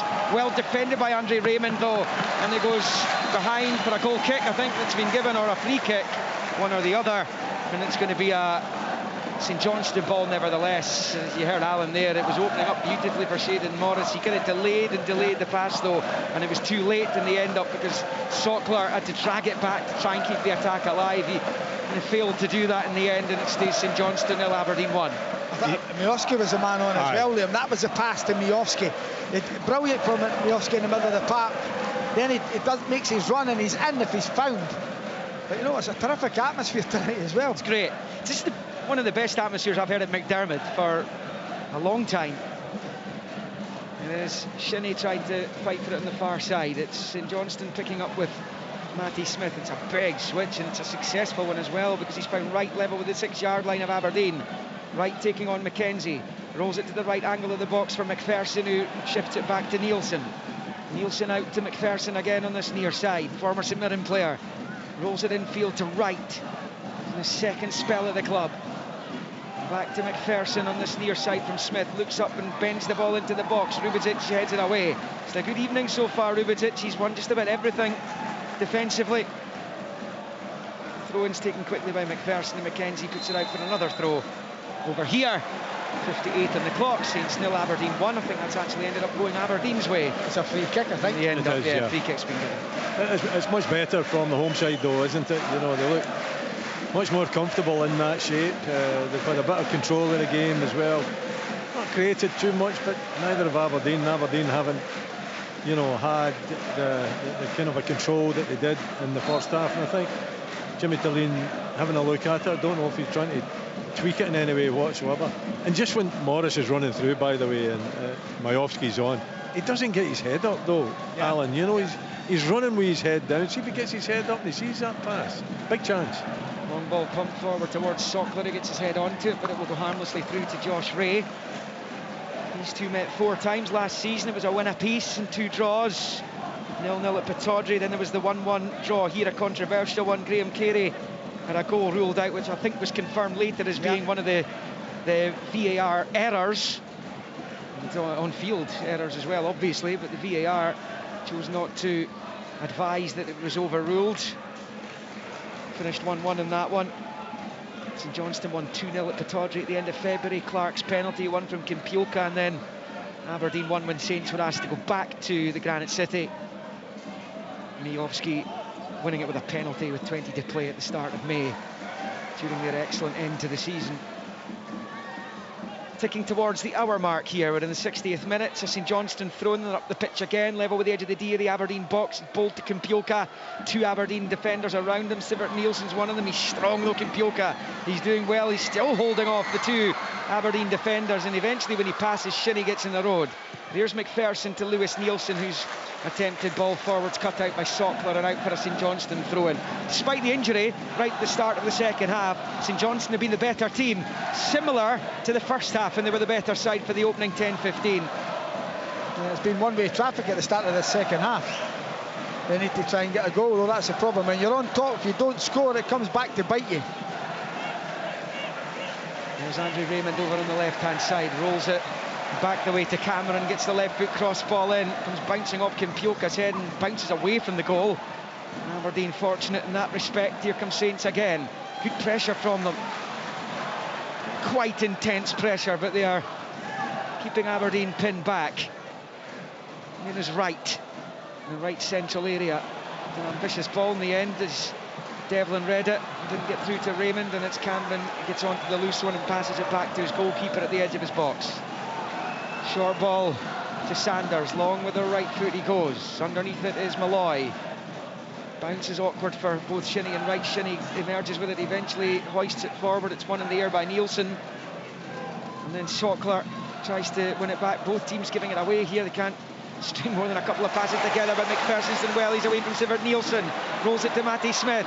Turns it to the left for Sidibe. Sidibe couldn't resist the shot, and he flashes it well wide in the end. And I think there's frustration on the Saints bench after that. It stays St Johnstone 0, Aberdeen 1 on 61 minutes. Let's get news of an Aberdeen change from Brian McLaughlin. Yeah, the first change just over an hour on the clock. Papa Habib Gay's the player coming on, and he'll be replacing Shayden Morris. I don't think the Aberdeen management were too happy with his distribution after that good run around 5 minutes ago. Well, it's going to be interesting to see how Papi Gay gets on. barely got a look in last season before he was shipped out on loan to Kristiansund in Norway. Actually a relatively profitable spell there, scored a few goals as McKenzie fires it through. McGrath's in, McGrath on the left boot, scores! McGrath scores and Aberdeen celebrate! McGrath onto his knees in front of the Dons fans in the North Stand. That after St Johnstone had been a better side since the break. But just like that, bang, it's 2-0. And it's St Johnstone who are looking crestfallen down there all of a sudden. Fabulous finish by McGrath. It was never really in doubt when he saw sight of the goal. And it's St Johnstone 0, Aberdeen 2. They've just ripped St Johnstone apart, haven't they? St Johnstone having a really good spell. But Jamie McGrath, when that ball's played through to him, he's not going to miss that. Johnny's left foot, he sees a little pocket of space there, low down, near post, and he's just found that space again. And you know, you feel that the St Johnstone back three again are a little bit out of position, but it's a perfect weighted pass, and he picks that spot, and it just slips inside that near post. It was brilliant by again. Miovski lays it off to Nielsen, and it's the weight of the pass from the new central midfield player. Finds McGrath, he runs straight onto it, and he just passes it into the bottom corner. Long way back for St Johnstone now, really is, because they had the better of that opening period, 15 minutes, really good, but second goal goes in. Long way back now. Brian, looks like Aberdeen have changed the change. They certainly have changed the change. The change of plan is going to be Esther Sockler, who's now sitting in the dugout. He's shaking his head, actually. I don't think he's too happy at being taken off. It was going to be Shane Morris, but yeah, Guy is on, and it's now Sockler that's off. Right, Brian, I'm not listening to you again, because I've had to put pen marks through names. So have I. I've put pen marks through Morris, and he's back on. In fairness, that wasn't Bry's fault this time. I saw Peter Leven was frantically gesturing to the fourth official to change the number on the board. So Jamie McGrath again underlining his worth to the Don side, and here they come again, Aberdeen. Shadon Morris, Miovski's trying to stay on ahead of him to his left. It's still with Morris. Morris up to the edge of the box, shoots, it's deflected, and it was wide for the corner.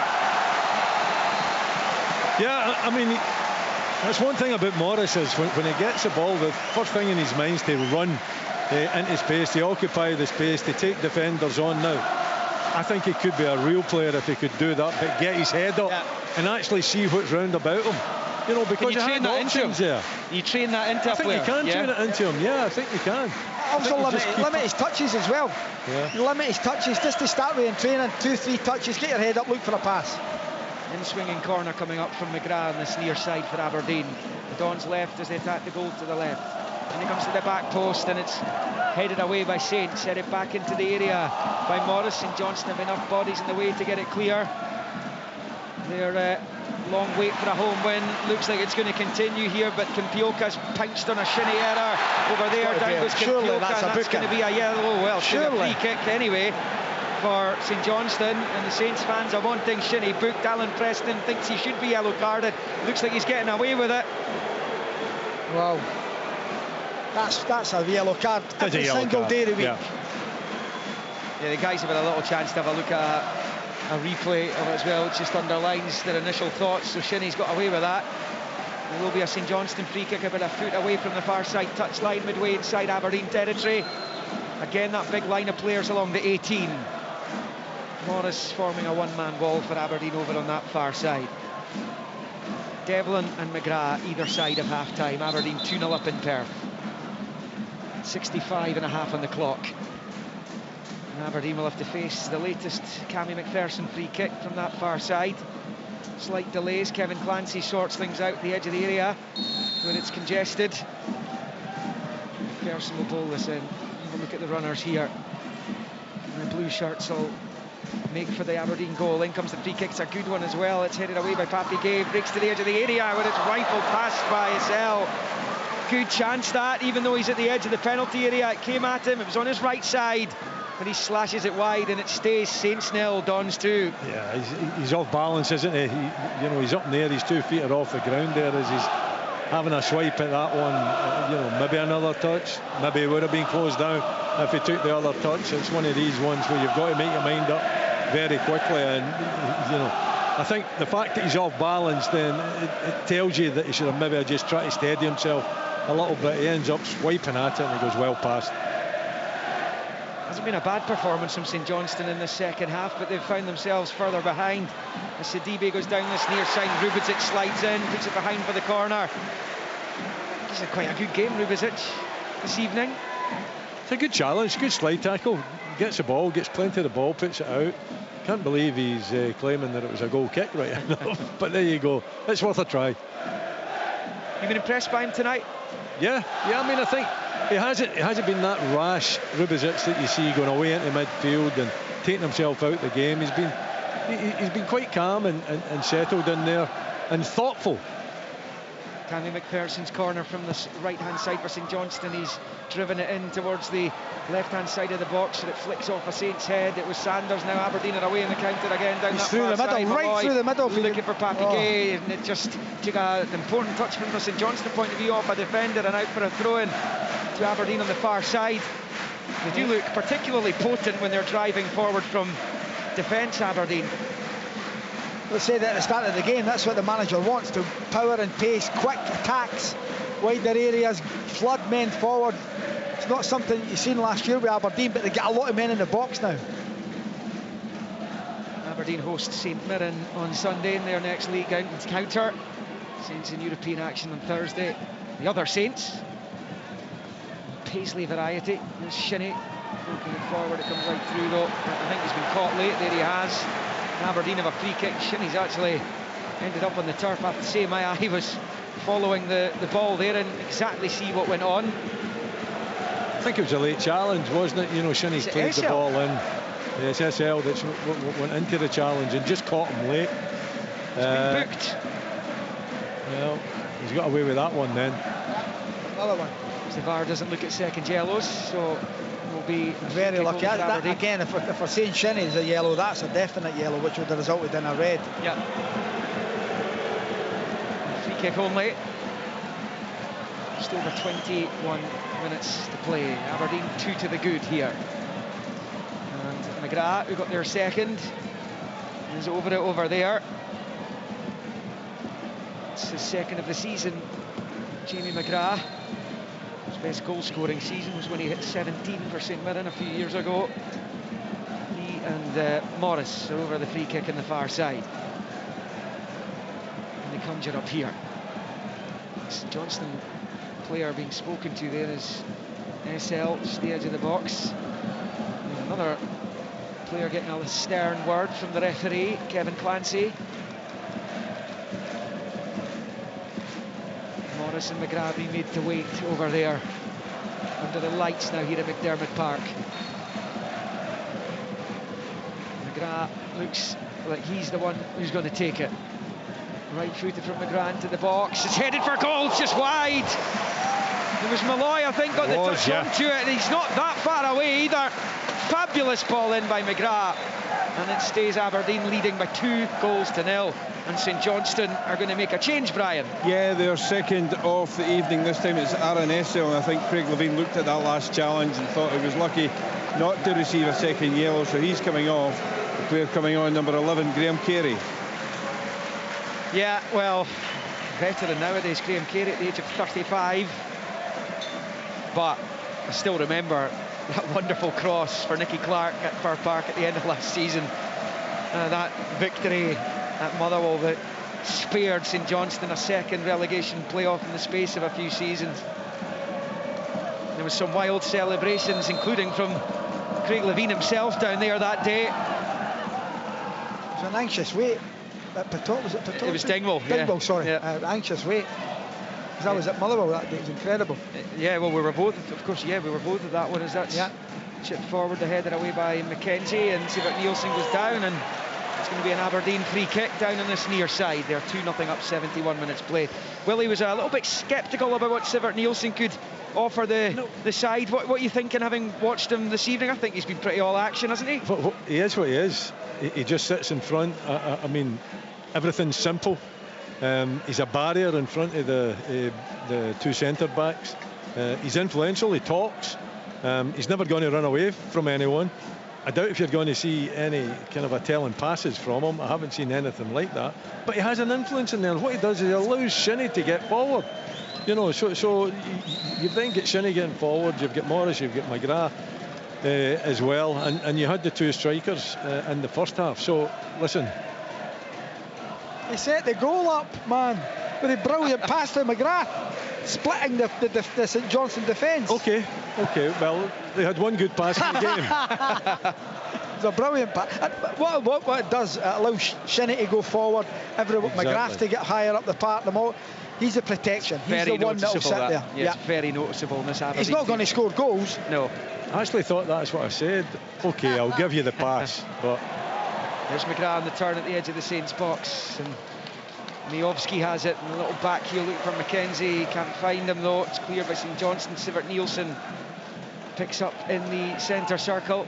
He was the captain of Brandbergen, who are playing St Mirren in Conference League qualifying this week up until recently. And he helped them finish runners-up in Norway last year. Just their summer calendars. Aberdeen pick up a loose ball right hand side. It's Morris. Gay and Miovski ahead. Shaden Morris goes for a goal, and well, it's gone high over the crossbar, and it doesn't look as though that's a corner. Well, surely. I thought it took a nick initially, but then there didn't seem to be any real complaints from the Aberdeen players. From Kevin Clancy point in the 6-yard box. It stays St Johnstone 0, Aberdeen 2 on 73 minutes. It's a corner that hits the St Johnstone captain, Cameron. It's quite an easy one for the officials to see. Bizarre. A goal kick's been given. And Shaden Morris, he'd gain Miovski ahead of him. Was that the right choice, Willie? Go for goal? He's gone down with a bit of cramp as well. Sivert Nielsen did too just a moment ago. Is going for goal the right decision? Well, it's a right decision if it ends up in the back of the net, but if it doesn't end up in the back of the net, you've got other options, and obviously it isn't. I think what you don't see nowadays is you don't see players in good position when they think they should get the pass actually say to the guy who's taking the shot on that he should have passed it to you. You know, I think you need a little bit more communication at times, but I think that's just the modern players, isn't it? I don't think they do communicate particularly well. Listen, I think Shaden Morris has started the season really well. I think he is a weapon for Aberdeen. I think he could be better. I think if he could play with his head up and make better decisions, then I think he'd be more influential for the Dons, because he's got a lot going for him. It's some resurrection that he's managed to get himself into the starting 11 under the new manager here, because you remember that, you were there, Willie, that night against Motherwell when they were 3-0 down after 20 minutes, I think it was. He gave away the penalty early on. He was being berated by the home supporters. I think that most of the players were at the time, and it looked like there was no hope for him, but there you go. He's played well at the start of the campaign. Looks as though he's coming off though, Brian McLaughlin. Yes, he is coming off this time. Shaden Morris is coming on. Will be number 32, Peter Ambrose.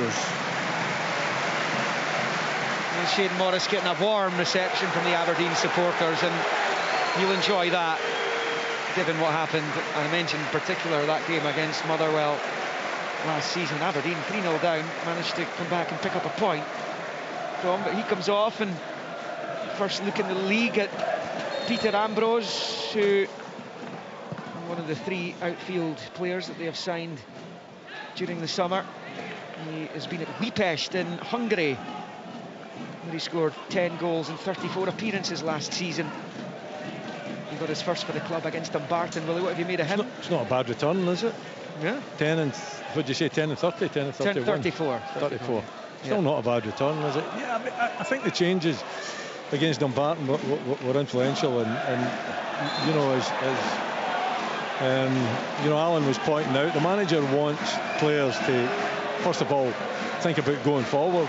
You know, the first thing they think about is a pass, maybe advancing into the space, and Ambrose does that. You know, whenever he gets the ball, he'll want to go forward. Papi Gay does the same. He did the same in the second half, you know, against Dumbarton as well, which is a good sign. I think that certainly pleases the fans, and it's influential, and it's what defenders don't want to have to deal with. Miovski fouls Carey on this near side. Free kick coming up for St Johnstone, just a couple of feet away from the main stand side touchline. And this is another chance for Cammy McPherson to float this into the Aberdeen box, this time from the Saints' right as they attack the goal to the right. They've got to get the next goal, and it's got to come in the next 4 or 5 minutes if they want to get back into this game. There's still time for them, 76.5 on the clock. McPherson waits the take. Aberdeen with everyone behind the ball. McPherson way too close to Dimitar Mitov.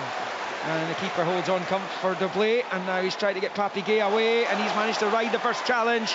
Ambrose and Mijovski to his left. He's held it up right now though, Papi Gay. Still he has it on the right, and then his cross is woeful. And it goes high over the bar, and that will be a goal kick to St Johnstone. Ambrose was on. Aberdeen. Ambrose was on, was he not?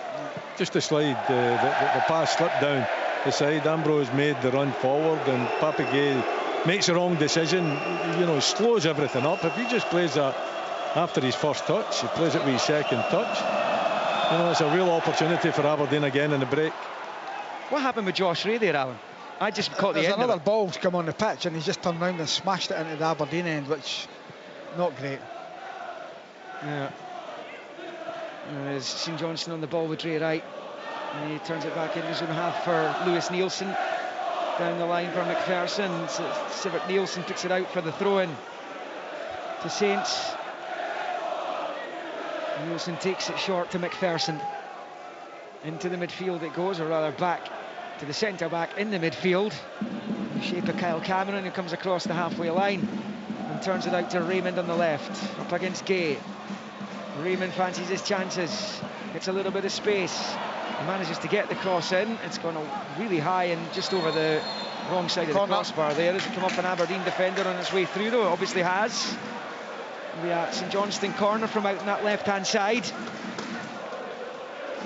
As they try and find a foothold back into this game. Mitov's made it. There's one or two saves, pretty comfortable for Mitov. He's claimed every cross that's come in just about. It's been a comfortable night for him so far, yeah. Corner will come in with McPherson. St Johnstone left. Again, just a massive group of players between the 6-yard line, the penalty spot's taken short back to the edge of the area. It's a shot at goal, and Mitov makes the save to deny Matty Smith. He was at full stretch there, was the Bulgarian. And that's what the Saints fans saw so often last term, and he had to get there, Alan. Yeah, it's a really good effort and a wonderful save. It was just creeping in that far post, Matty Smith. In comes the corner from the other side. It's headed away by Rubičić. Kept alive by McPherson, out to the left. Carey crosses in. Headed away by Papi Gay. Now Ambrose has it for the Dons. Manages to poke it through to Shinny. Mijovski might be away here in the counter. Mijovski chasing after it with Andre Raymond, who slides in. Tackle. Brilliant challenge from Andre Raymond, who was playing in the 5th tier in Portugal last season. Fabulous recovery there, because Mijovski's just about one-on-one with the keeper, and you know what tends to happen if that happens. Yeah, it's a good pass forward as well, isn't it? Mijovski's a little bit unfortunate. He just couldn't find the pace to get beyond the defender there, but a magnificent sliding tackle, wasn't it? Absolutely. We've seen a lot of that tonight, haven't we? We've seen time after time, you know, good defensive tackles, and that certainly was up there with the best. You know what, I feel that's one part of the game I've really enjoyed tonight. Sometimes you go to games and there's non-contact, but I think the referee's handled the game well as well. I think he's let it flow, the tackles have been fair. Yeah, and there were a couple which we'd ordinarily would think would have resulted in yellow cards. She's let go as far as that punishment's concerned. But into the final 10 of the 90 now. Aberdeen 2-0 up. St Johnstone have it with Graham Carey. Rolls it to Smith, who had his legs whipped away from him by Gay. Free kick St Johnstone.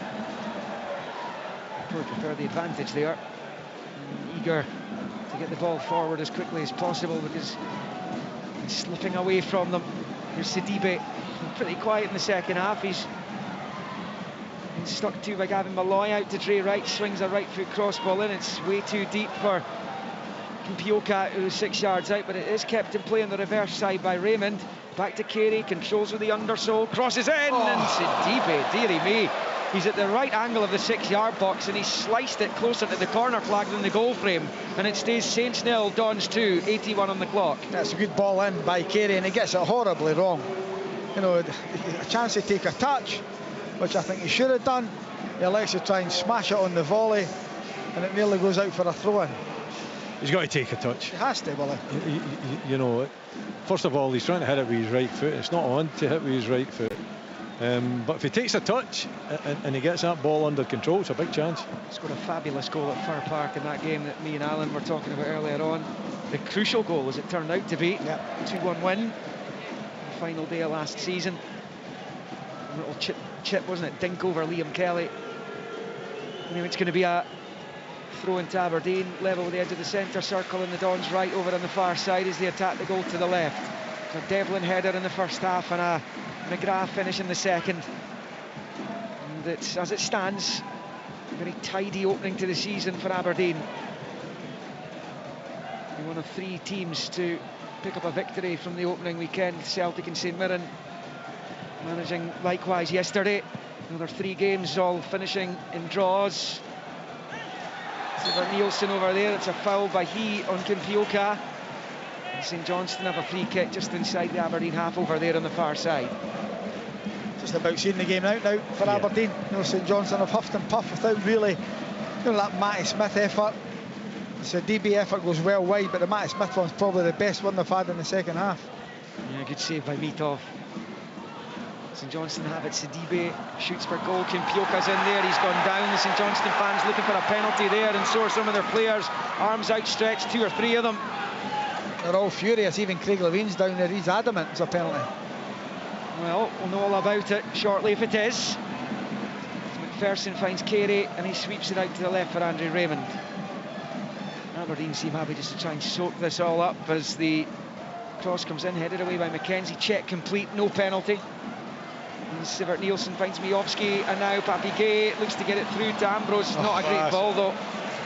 There's been a few occasions where Aberdeen players have either made the wrong decision or they've poorly executed the pass that can get one of their teammates through on goal. That's another example of it. I mean, he's got plenty of time there as well. He's under no pressure. Even taking it first time, he should have been able to pick out Ambrose. Ambrose running right through the middle. He would have been clearly in goal, and somehow Papi Gay manages to miss hit it. He kind of passes it into the ground, and it's just weak, and it's intercepted by a St Johnstone defender. But that's a big chance. That's a huge chance. Massive. You've just got to take a bit of pride in what he has to do, and just make sure that it's a simple pass. And he just rushes it, hits it first time, gets it horribly wrong. But it has to be better than that. Got to be better than that. 2-0 to Aberdeen here on Sports Sound. The closing stages at McDiarmid Park. Tomorrow, Dynamo Kiev against Rangers in the Polish city of Lublin, and then on Thursday, St Mirren, Brann, Kilmarnock, Tromsø. In the Conference League, Rangers trying to get to the Champions League. New look, exciting European competitions coming up, and get through to the league phase. In the Champions League, and for Hearts, the Europa League, possibly the Europa League for Rangers. We'll wait and see how they get on in qualifying. They will have 8 matches against 8 different opponents, 4 at home, 4 away. The Conference League is the more traditional 6 games, 3 at home, 3 away. We'll see how that tournament, or those tournaments, look. As McGrath knocks it through to Ambrose. Is he onside? He's in on goal. It's Ambrose round the goalkeeper, tight angle, and he fires it into the side net. The flag's gone up anyway, so he might be spared by that. He's offside. I mean, it's a little bit frustrating, I know, but he's a good yard. I think we're seeing a little replay on it, but even in real time you can see that he's well offside. But the flag stays down. He's got to try to get round the goalkeeper. He doesn't manage. He gets round the goalkeeper, but he puts it in his side net, and to no avail, offside. Right, Brian, more subs. The final 2 changes for St Johnstone. Cammy McPherson coming off, as is Benji Kimpioka coming on. 2 guys that know the way towards goal. Nicky Clark and Mackenzie Kirk, who scored over 20 goals last season for Hearts B team. Yes, he did. Son of the assistant manager. I think the Hearts fans, certainly that I saw or I noticed, Alan, seemed quite excited about Mackenzie Kirk. Yeah. And some of them quite disappointed he's been let go. Yeah, Stephen Naismith knows him. He's the manager of the B team for a year, so he clearly thinks that he's better, going elsewhere to try and progress his career. But he started well. St Johnstone got a goal in his debut, so we'll be hoping for big things from him. But this game's still got a bit to go, obviously, with the injury to McClellan. We could be looking at 7, 8, 9 minutes added on. Yeah, so we're on 86 of the 90. As Alan says, there'll be a good bit added, possibly up to 8 minutes, we shall find out. St Johnstone free kick over on this touchline, Carey's over it. left-footed, drifts it up high towards the penalty spot where it's headed half away by Malloy, picked up by Cameron on the left-hand side of the box. The sliding Devlin puts it behind for the corner. He's claiming it's a goal kick. It's going to be a St Johnstone corner. They have looked dangerous at times from the set plays. It's been better. Second half's been better for St Johnstone, hasn't it? You know, I think the shape suits them much better. In swinging corner this time. In fact, it's going to be taken short to the left angle of the box for Carey, who controls and then fires the ball very deep to the back post area. Sidibe gets his head onto it. Mitov comes and punches. It's good goalkeeping. Good commanding keeper, the Bulgaria international. There's right for Saints. Out to the right-hand side. Opportunity here. Kirk driving into the box. Fires and a goal! He goes in off Malloy! Well, if you don't shoot, you don't score! And he has come up trumps there as the young man. St Johnstone back in it with 2.5 of the 90 to play, plus a substantial amount of stoppage time. St Johnstone 1, Aberdeen 2, a Malloy own goal. That was really good play. Nicky Clark comes and gets it. Lovely ball to Mackenzie Kirk. And always thought, Sal, I'm just going to smash this across and hope it hits someone. And he got his wish correct, hits Malloy at the near post, beats the keeper all end up. Goalie's got absolutely no chance. It flies by him. It's not daft though, is it? You know, I mean, see when you get in a position like that, what do? You can slow yourself down, you can get your head up, you can try to pick somebody out, or you can just blast it across the face of the goal. Maybe finding one of your own players, maybe finding one of the opposition players. In this occasion, it's an OG, but it's a right thing to do. Hey, it's a good move as well. Yeah. Really good move. And there's a game on here again. We are almost an 88.5, and my understanding is that there is going to be 9 minutes of stoppage time. So there's still 10.5 minutes of football to be played here, and the arrears have been halved by St Johnstone. Here's McGrath for Aberdeen though.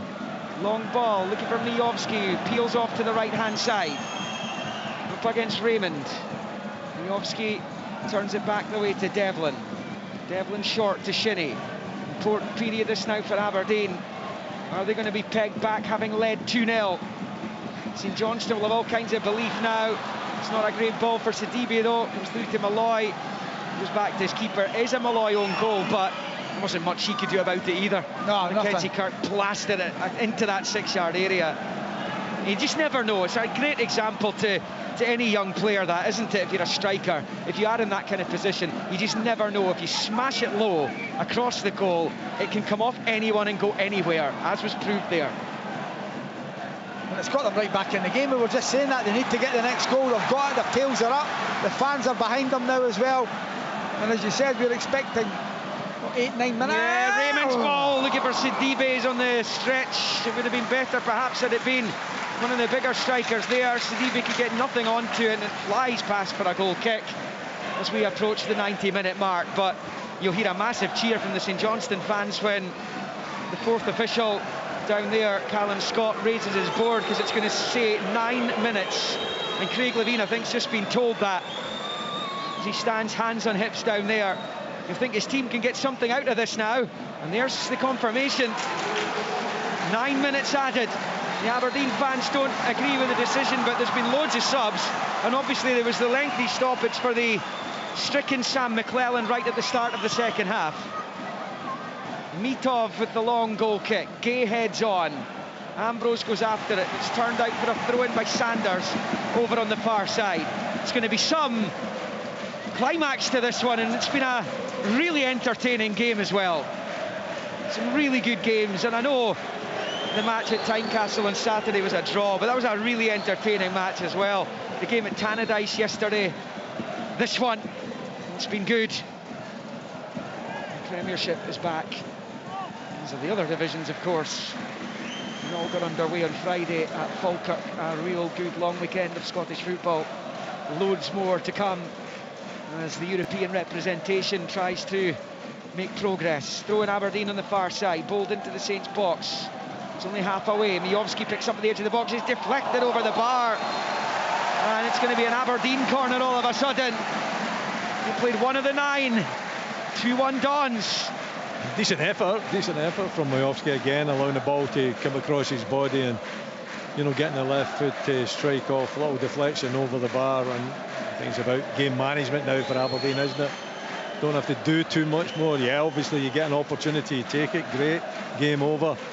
But other than that, you're just trying to run the clock down. There's still plenty of clock to run down. Aberdeen do have this corner over on the right. McGrath's over it, outswinger coming up. Too early to be taking it short and trying to run it down. To the box it comes. Gay tries to get onto it. It's going to be walloped away though by Carey. Header from Malloy up into the air. Shinnie tries to knock it back to Sivert Nielsen, who does get something onto it. He knocks it forward. Ambrose is giving chase. It'll be a foul by the Aberdeen sub on Andre Raymond, just to the left of the St Johnstone penalty area as the defending team looks at it. 2 minutes of the 9 have been played. St Johnstone have got 7 minutes left to try and take an unlikely point from this one. I think Craig Levein will be happy enough with the second half performance, so I think he's got a lot out of his players. They've never given up. At times maybe not easy in the eye, but certainly plenty of effort. Malloy heading away. Shinnie at the edge of his own box, a little bit short with the pass though. Shinnie, Smith's onto it. Smith has it for St Johnstone. Deep inside the Aberdeen half, he's down at the byline. Matty Smith drives into the box, pulls it back, and Mitov holds on. The shot came flying at him there from Kirk, who's made some serious impact since coming on. But he's almost just passed it to Mitov, and it stays Saints 1, Aberdeen 2. 3 now of the 9 have been played. I think Matt Smith's played very well for St Johnstone. Again, gets to the byline, cuts it back, pulls it back to Mackenzie Kirk, left foot effort straight at the keeper. I don't think there's any doubt that Craig Levein will be saying afterwards, if his team doesn't win this, that they deserve to take something from it. He's still got a chance to take something from it. Kirk again, they can't handle him, Aberdeen. Kirk is up against Slobodan Rubezic, and he wins the corner off the Montenegro international. St Johnstone corner. It is a stunning finale to this one from the home team. I would wonder if Craig regrets starting with a flat 4. It was so plain to see in that opening period. Outswinging corner coming up for St Johnstone. Loads in the box in blue, and it comes. It's headed away though by Rubezic. Matty Smith picks up the scraps, rolls it out wide left. Chance for Carey to swing it into the area. It's a poor ball though. Away by Rubezic. Aberdeen trying to hit in the counter. Miovski driving forward down the right-hand side. Andre Raymond for company. Miovski has it. He's got Ambrose in field. He can't find him though, and Raymond sweeps it back to his keeper. Still 5 minutes left. 94 on the clock. St Johnstone have it with Lewis Nielsen on this near side. In fact, it's Sanders, long ball forward. And it comes all the way through to Mitov. And it stays St Johnstone 1, Aberdeen 2, and Mitov will be in no hurry here. It's got to be down the channel there, isn't it? Kirk's looking for it down the channel as well. He's got good pace, isn't he? I mean, he's showing really good pace. Kirk. And I think that little dink ball down the channel would have been onto it pretty sharply. But Aberdeen, just what we've got, 5 minutes left or so. They've just got to try to run it down. There's a bouncing ball awkward for Josh Ray. Eventually he holds on to it. Whereas St Johnstone, they've just got to get it forward, haven't they? And there's a long ball into the centre circle, flicked on by Clark. Headed away by Rubezic. There's Shinnie. Now it's McGrath and Miovski. Lovely touch by Miovski. He's knocked it through to Peter Ambrose, driving forward, and a really good recovery. Challenged by Kyle Cameron to put it behind what would have been a corner, but Ambrose has actually fouled him, and St Johnstone have a free kick, and Ambrose has a yellow card. Just under 4 left. Saints 1, Aberdeen 2. It looks a sole one as well. Sanders, that really does. He's onside. Really good play by Miovski again. As the defender comes in, Ambrose catches him late on his heel. Well, Peter Lieben down there, one of the Aberdeen coaches, former interim manager, having a word with the 4th official in the wake of that. And the Aberdeen fans making the point. In the box. Yeah, the free kicks. Well, it's been taken from outside the box. At least Ray was trying to. And Kevin Clancy tells him to take it from the correct position. Another minute ticks away from St Johnstone. Aberdeen another minute closer to 3 points on match day 1. Saints have it though with Carey, forward to Smith, he's managed to dig it out to Raymond, who's got space wide in the left, 3 to play on the left hand side. What are you doing? An awful cross from Andre Raymond, he fires it high over the bar and it stays St Johnstone 1, Aberdeen 2. We've played almost 96 and a half, 99 is when the clock will stop. It's brilliant play by Smith again. Yeah. He's fallen down, but he manages to get it out to Raymond wide on the left. Just show a bit of composure. Play it in the box, you've got bodies in. He tries to smash it and it goes well over the top of the bar. It just relieves all the pressure that Aberdeen have got put upon them. It's just, if you're an Aberdeen player and you see that happening, you're so relieved, aren't you? You know, it just takes all the energy out of St Johnstone. When really all he has to do is show that little bit of composure and, you know, put some kind of a cross into the box. Still time for Sainties here, and it's straight right on this near side. Knocks it forward, it's going to be touched back to him by Sidibe, but he's given it away as McGrath then clips it forward. Miovski's not even chasing after it, it drops out for a throw-in for Saints, and it's Lewis Nielsen over at midway inside his own half on this near side. The sands of time slipping away from the home team here. Are they going to begin the Premiership season with defeat? It's looked that way for a while, but they've got themselves embroiled in a football match again all of a sudden. As Carey picks up left of the centre circle on the far side, a big switch out to Nielsen, who's onto it, controls, looks up at the Aberdeen box, plays it in, and headed away by McKenzie, out for a throw-in by the corner flag on the near side. Needs to be better quality. It's a really good switch, Carey to Nielsen. He quickly gets the ball out his feet, he's about 17 yards out, just whip it across the goal. Poor. Throw-in taken by Wright. We're about to go into the final minute that was added at the end of it, and they've won a corner. Graham Carey's done well. Some Welson's coming on. The subs have done well since coming on, and Josh raising his way to the opposition penalty area here. Final minute of the 9 that were added, and St Johnstone have a corner with the keeper up. What have we got? 21 bodies in the box. And it comes, and it's headed away. It breaks to the edge of the penalty area for Matty Smith. Looks up, he shoots at goal. It's headed away, and Aberdeen clear. Keep the goalie up. Stay up. Jimmy Thelin trying to get Richard Jensen on. I'm not sure he's going to have time to do it. There's a head knock as well. Yeah, long ball in towards the box. Malloy's there to head it out to this near side. Is it a corner or a throw? I think it's gone for a corner. It has. The head now knock. or never for St Johnstone. Up comes Josh Ray again. 20 seconds left of the allotted 9 minutes that were added on at the end here in Perth. Well, they're certainly getting a lot of excitement in this second half and towards the end of this game as well. I don't know Your if face I has can... got a wee bit redder, will it? I don't know if I can handle it. Well, the 9 minutes have come and gone. Kevin Clancy added on, so it's now or never for St Johnstone. This has to go in, or they will lose this game on the opening day for them. And Aberdeen will have the 3 points. In comes the corner, needs to be good, but it's headed away and out for a throw-in. The 9 minutes have come and gone. Kevin Clancy has ended it, and Aberdeen win! Aberdeen win in Perth! And they begin their Premiership campaign with 3 points. But boy, they've been made to work for them at the end there. Goals in either half from Nicky Devlin and from Jamie McGrath have proved crucial.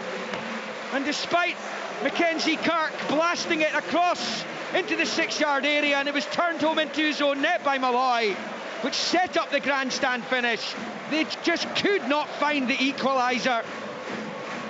What an entertaining evening it's been. It all started with those fitting tributes to Jeff Brown and the almost 4 decades that the Brown family have been custodians of this football club. There have been highs and lows. There have been plenty of both. But here they do lose, but there's plenty for Craig Levein to hold on to in the weeks and months to come this campaign. You'll feel they should have taken something from this. Aberdeen missed lots of chances as well, so they will claim that the 3 points was deserved. I'm sure Jimmy Thelin will say that. He's just become the first Aberdeen manager to win his first 5 matches in his career in charge of the club. After winning his 4 League Cup group games, he's won his first league game, but he was sweating towards the end. They're a spirited St Johnstone fight back. It finishes here in Perth. St Johnstone 1, Aberdeen 2. St Johnstone.